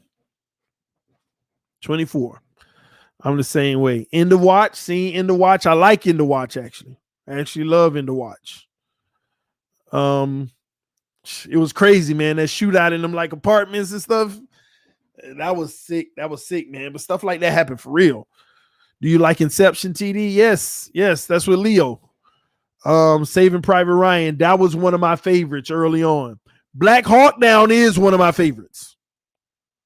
I just love Black Hawk Down. That was always my number one military movie. I just loved it. And it was technically a true story. It was a true event. Black Hawk Down. A Day After Tomorrow. I love movies like that. Armageddon. All your Meteor movies. I watch it all. Hacksaw Ridge. Shawshank Redemption. Tropic Thunder. Yes. Oh, man. 1917, Lost, Pulp Fiction, The Hobbit, Lucky Number 11. I've never seen Lucky Number 11. I'll have to check that out. Usual Suspects, Fury. I was a crew chief on a UH-60 Black Hawk. That's what's up, man. Black Hawk Down is my favorite movie, bro. That is my favorite movie. And when you said UH, it just reminded me of U-boats, submarines. I watched all the sub movies too. House of Cards. Listen, I was addicted to House of Cards. Another one that had you like, whoa, until stuff started getting all left. House of Cards. I hate that. Because House of Cards was that it. House of Cards was the first thing that I found that made me say, okay, I have a 24 rival, because it was so political and like backdoor. Like, man, they talk about a power couple. They knew what to do. They knew how to get it done every step of the way until it started getting all crazy and stuff. They start, y'all know. If you watch House of Cards, you probably know what I'm talking about. I ain't even talk about it here. Passion of Christ, love it. Produced by Mel Gibson, if I'm not mistaken. John Wick 3 was great. 2 and 1, I like all of them. Menace to Society, I love it. I love Menace to Society. I love all the movies. That's on lock. Menace to Society, South Central, everything. All that on lock. You ain't gotta worry about that. John Q, a must. My wife still balls. She could just see the title and ball out crying. TD, your real movie fanology sounds a lot like some of these pretend Dolphin fans who really aren't diehard fans. Facts, fans up. Man, I'm really on the movies though, bro. Just said TD, it went political. No. The whole thing is about politics. But this guy, it got other ways. Whatever. Game of Thrones was great. Yeah, listen, I love Game of Thrones. Now they're about to do the whole Targaryen story or whatever, so hopefully that's good. But Game of Thrones, I loved. I love that. Y'all got to understand, 24 made me miss 4 days of school. 24 made me miss 4 days of school. I'll never forget, because it was my junior year in college, and I moved off campus into an apartment. And me and my one of my best buddies, we were roommates. We shared an apartment. He had a room, I had a room. Whole apartment. And I never forget, I'll be going to the mall. I'll be going to the campus. I'll be going out. I used to be like, hey, bro, you want to roll with me? I'm finna go here. I'm finna go there. He'd be like, no. I'm watching 24. And after about a week, I was like, man, what's wrong with you? Hey, you ain't here watching that trash, man. That's all you do all day. What is wrong with you? And this fool used to always tell me, TD, well, Tony, watch one episode. That's all I'm asking you to do. Man, I ain't watching that trash. Man, this went on for about 2 months. And it got to a point, hey, what Chris said, man, he ain't there watching that 24 crap. And I'll never forget, one day, it was like 10 in the morning. I came home. I had went to my 8 a.m. class, got out 9:30. I got home and I sat there on the couch. He came out there, he turned it back on. And he said, man, just watch one episode. I said, man, put the thing on. The first episode of 24. The first episode, I said, this is trash. Just put the next one on. It was trash. Like the first episode was like, man, this little stupid girl, man, this is trash. And I said, all right, play another one. And then I'm like, what is wrong with this girl, man? Play one more. Next thing you know, it was 4 days later. I promise y'all, 4 days later, I made it to season 6, and he didn't have 6. I had to go to the library, and shockingly, they had it and rented it out. And I sat there for 4 days straight watching 24. 4 days straight. And I'll never forget it, man. And it just got better and better. And I caught up to season 8, and it was real time then, like coming on real TV. And I remember graduating from college, and the new season would come on when I moved to Dallas. And I followed it to like season 11, and then they stopped it, man. So 24 had me hooked. And House of Cards started to have me like that until they just start doing all kind of, modern day stuff. I'll just put it like that. Wait, what is that? Oh, White House Down. Yes. All those movies, all the movies protecting the president, all of those I love. Appreciate you, Top Fire. The Negotiator. Yeah. See, movies like that, nobody be really knowing about. The Negotiator with Samuel L. That's a great one. That's a great one. I'm glad you brought that one up. I've seen so many, man. I've seen so many. Limitless, The Sixth Sense, all of those. Homeland, Phone Booth. We just watched Phone Booth like 3 months ago. I was introducing that to my wife. Just watch Phone Booth. He's stuck in the phone booth. The guy basically got him hostage in there, and they realizing, he's being used at the moment, all that good stuff.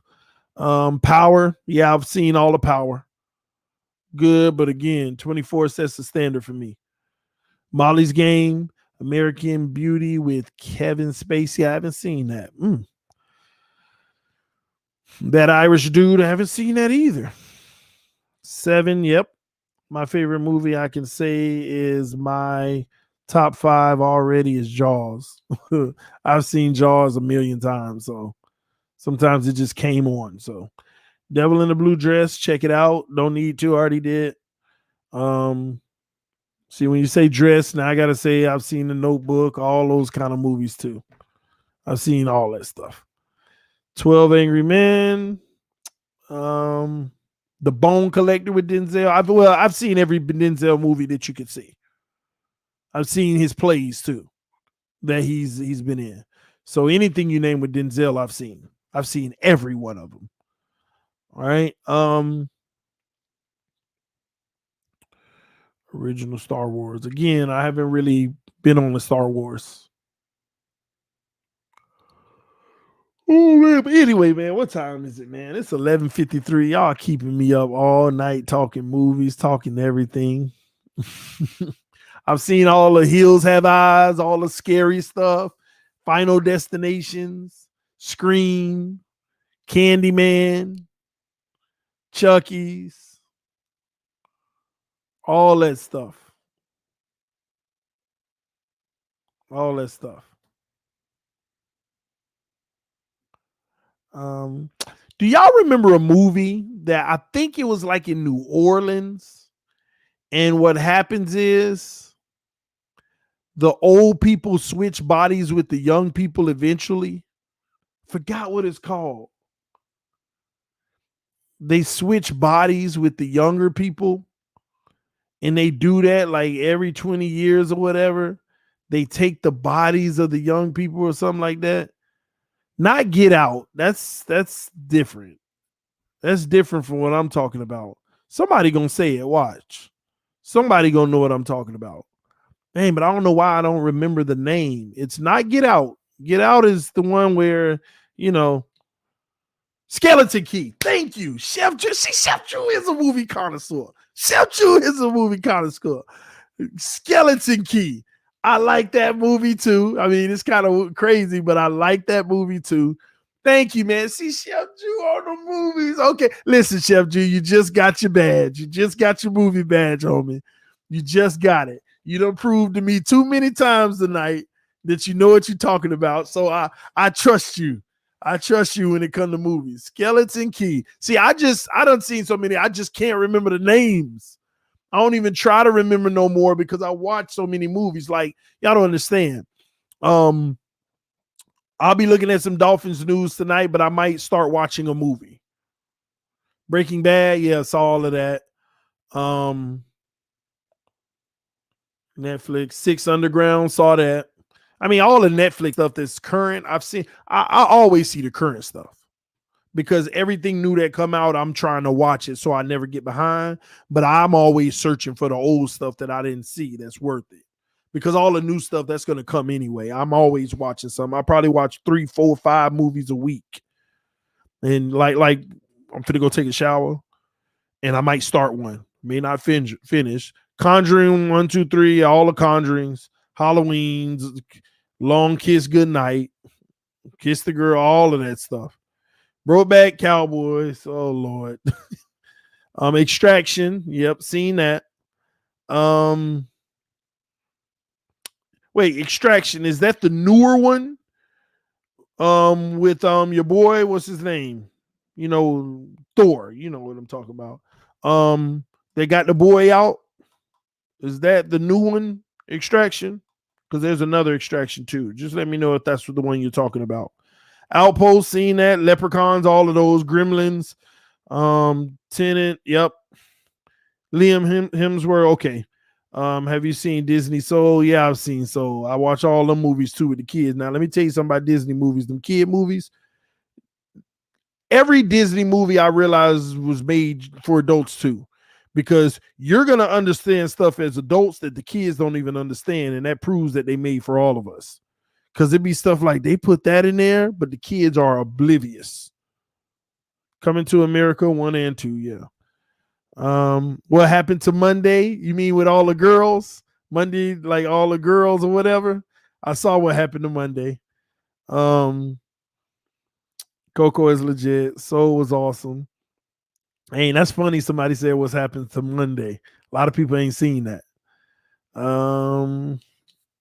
No Sudden Move. I was a big Jean-Claude Van Damme fan growing up too. Broken Arrow was one of my favorites. Some of y'all may not even know what I'm talking about. Vampire in Brooklyn, yes, of course. Red Tails with the planes, yep. Yeah, listen, man, it's real hard. I'm telling y'all, it's gonna be hard. I will know at least 95% of everything y'all put. 95% of everything you put. National Treasure, yes. Seen that too. See, I love movies like National Treasure. And what's his name again? The one that played him National Treasure. He also played in the movie where he's an arms dealer. And what is that movie called again? Where he's an arms dealer. He also played in the motorcycle movie with the skull and stuff. Dang, why am I not remembering his Nicolas Cage? Yeah, something simple. Like, why would I forget Nicolas Cage names? Lord of War, that's what it's called. Yes, I love that movie too. I'm telling y'all, I'm a movie junkie. I'm a movie junkie, man. Yeah. 2 for the Money, Al Pacino and Matthew McConaughey. I haven't seen that. Sylvester Stallone, absolutely. I've seen just about all of his too. Just about War Dogs. Face Off is sick. Face Off with your same boy. Yeah, he in Con Air too, but Face Off with John Travolta, right? And him. Empire of the Sun. Seen that. Casino, of course. Lincoln Lawyer, of course. Face Off, Con Air. We were just talking about that. Tales from the Hood. Yes, I've seen that. Any hood movie, I've seen every one of them. You seen Pain and Gain with Mark Wahlberg? Absolutely. Yes, I have. Mud Martyrs. I've never seen Martyrs. Never seen it.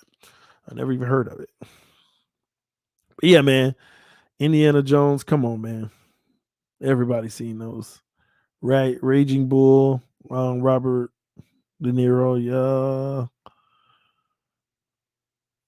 Two. Oh man, it went by fast. Denzel in Flight was great. Yeah, I love Flight. Um, he rode the plane, all that good stuff. Bronx Tales, The Bank Job, dope movie. TD. Two for the Money is about sports betting. TD.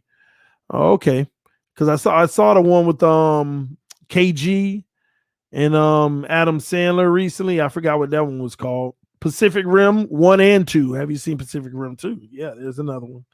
Um, yes, I've seen Pacific Rim though. Dang, what do they call them? The Arduous or something. I forgot what they call them. Big old machines anyway. Uncut Gems. Yeah, that's what it was. Mo Money with the Waynes. Yeah, I've seen that. Um, Pelcom 123. I think it's Pelham 123, if I'm not mistaken. Um, Yeah, Yaha, Next Day Has Begun. Oh, I thought you meant Next Day Air. That's a movie too. Three billboards. Dwayne, man, I might have to park my behind in a seat and watch that movie tomorrow, man. Text me right now, man. Just text me, and I'm not gonna open the text. So when I wake up in the morning and I see that blue light where it ain't open, I know I can check it and remember. Text me right now, Dwayne. You've been telling me about that movie for feel like 6 months now, maybe even longer, and I still ain't seen it. Man. Leave it under the way. He had to drop it. Twins, yes, man. Dog Day Afternoon. Never heard of that. I talk a lot when I watch the movie. Nah, you can't watch it with me. What's your favorite superhero? My favorite superhero.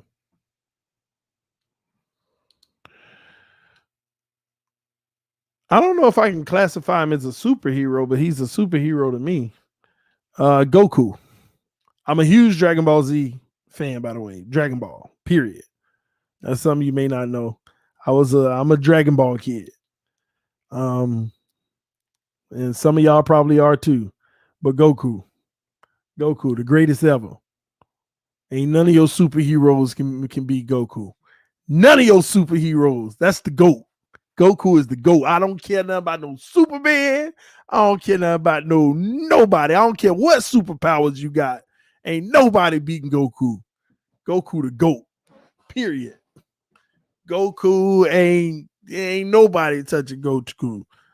Ain't no Superman ain't even close to Goku. Nah, Vegeta is the best. Stop lying to yourself, Cash Tony. You lie to yourself, you lie to whoever. Goku is the best, period. Naruto. That's my sons. That's that new generation, Naruto. Y'all don't know nothing about Goku. Y'all don't know nothing about no Dragon Ball, Dragon Ball Z, Dragon Ball GT, Dragon Ball Super. Y'all don't know nothing about that, man. Ultra Instinct overpowered, man. Listen, man. Goku, Ultra Instinct, forget that. Just his whole life coming up, he will always find a way to win. And if you beat him, he gonna come back stronger. Like if you're a real Dragon Ball Z fan, if you loved it when you were a kid, you probably had aspirations like me, like God, just what if it could be real? Man, I would train all day. I would train all day, man. Put me on Snake Way, put me in a hyperbolic chamber. I live in that boy. I ain't finna be one of these suckers. I'm gonna be the biggest, baddest, strongest. I'm doing what I want, when I want, how I want, where I want. It don't matter. Favorite DBZ saga? That's a good one. My favorite saga? It probably has to. I mean, it's probably the same for everybody. The Frieza saga. I mean, that's the one that gave you that probably gave you the real roots. In Dragon Ball, everything else is just fire and legit. But that's Perfect Cell beat him. Yeah, but Perfect Cell beat him, and then what happened? See, you missing it, man. Goku is eternal. Goku is eternal, man. You up there training with the gods, man. Y'all better stop playing. One Piece take too long to watch. What are you talking about? Nah, mine is Cell Saga because Gohan. Yeah, but Gohan, man, Gohan always made me mad.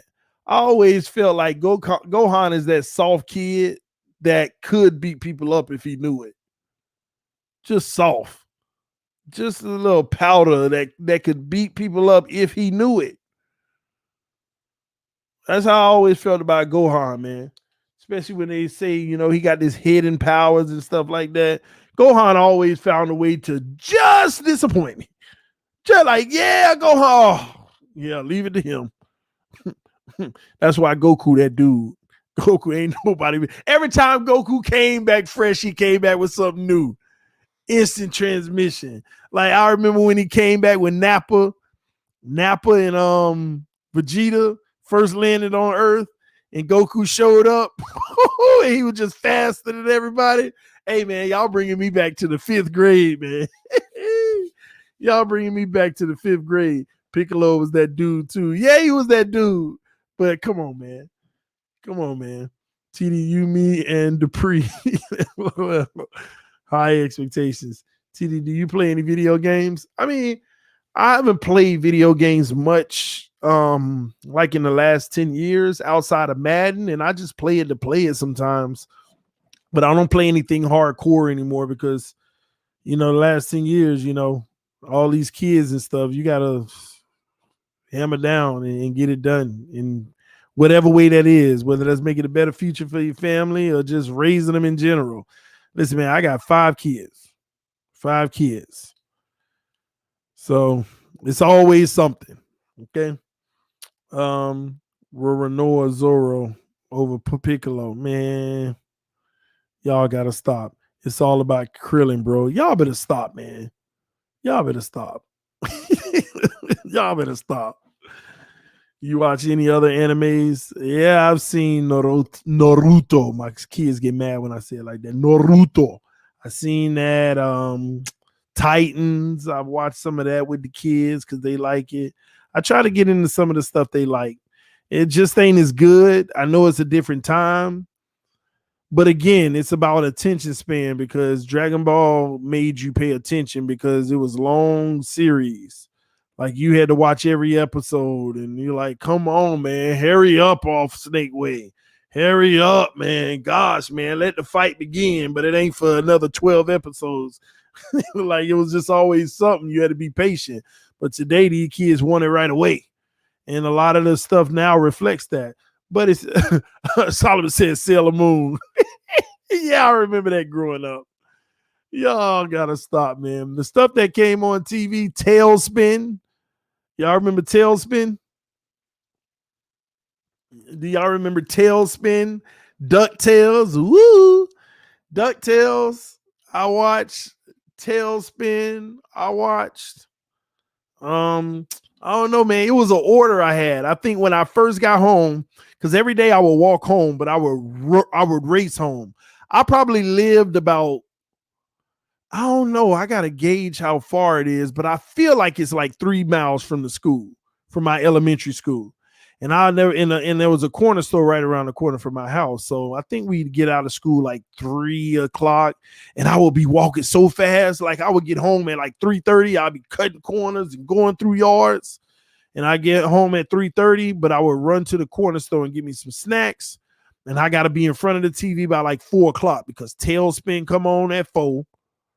And then DuckTales come on at 4:30. Then I gotta change the channel because Dragon Ball Z came on at 5. I remember Thundercats, but I ain't watched Thundercats. So Dragon Ball Z was off at 5:30. And after that, that's when like everybody was getting home, like my parents and everybody. So I'll do all that stuff. And then about an hour later, that's when you get into the nighttime stuff. As a little kid, you watching in the Black House. We watching Martin, New York Undercover. That PM time was like Martin, New York Undercover. I can't forget, like Fresh Prince was that intermission. Like after 5:30, it was either 5:30 or 6:00 where Fresh Prince was before Martin and New York Undercover and all that. And Living Single. But then I went into watching movies. That's something I'm so happy about. Like my parents would let me stay up and just watch movies as long as I wanted to. And I always watch movies. The whole house would be asleep. It'd be 1 a.m. and I'm in there with the volume on 4 where nobody can hear it, just watching movies. I'm just watching movies like as a kid. I'm in the living room laying on the floor just watching movies. I've always been a movie junkie. And I know it's late when MASH come on and I'm changing the channel watching movies. Anyone remember Bugs Bunny, Transformers, G.I. Joe when you came home from school? See, everybody had their own lineup, though. That was your lineup. Saved by the Bell. Okay, I give you that one. Saved by the Bell. Full House. Family Matters. So everybody had a lineup. It just depends on what lineup your house had. And when you got on that lineup, you pretty much stayed on that lineup. But I remember Saved by the Bell, Family Matters, Full House, Fresh Prince, Married with Children. I've seen that a few times, but matter of fact, I've probably seen every episode, but I didn't watch it much, like that. But I remember watching it, quite a bit, but not like I hooked onto it like I want to watch it all the time. Boy Meets World, no, I ain't watched that. The Departed, yeah, I saw that movie. Full House is my favorite. Zach Morris was the man. Family Guy, but I got a little older, I watched a lot of Family Guy. But then I will watch like when I got a little older, I will watch things like the BET comedy shows and stuff like that. Attack on Titan is disturbing. Which, the movie or just like the cartoon that the kids watch?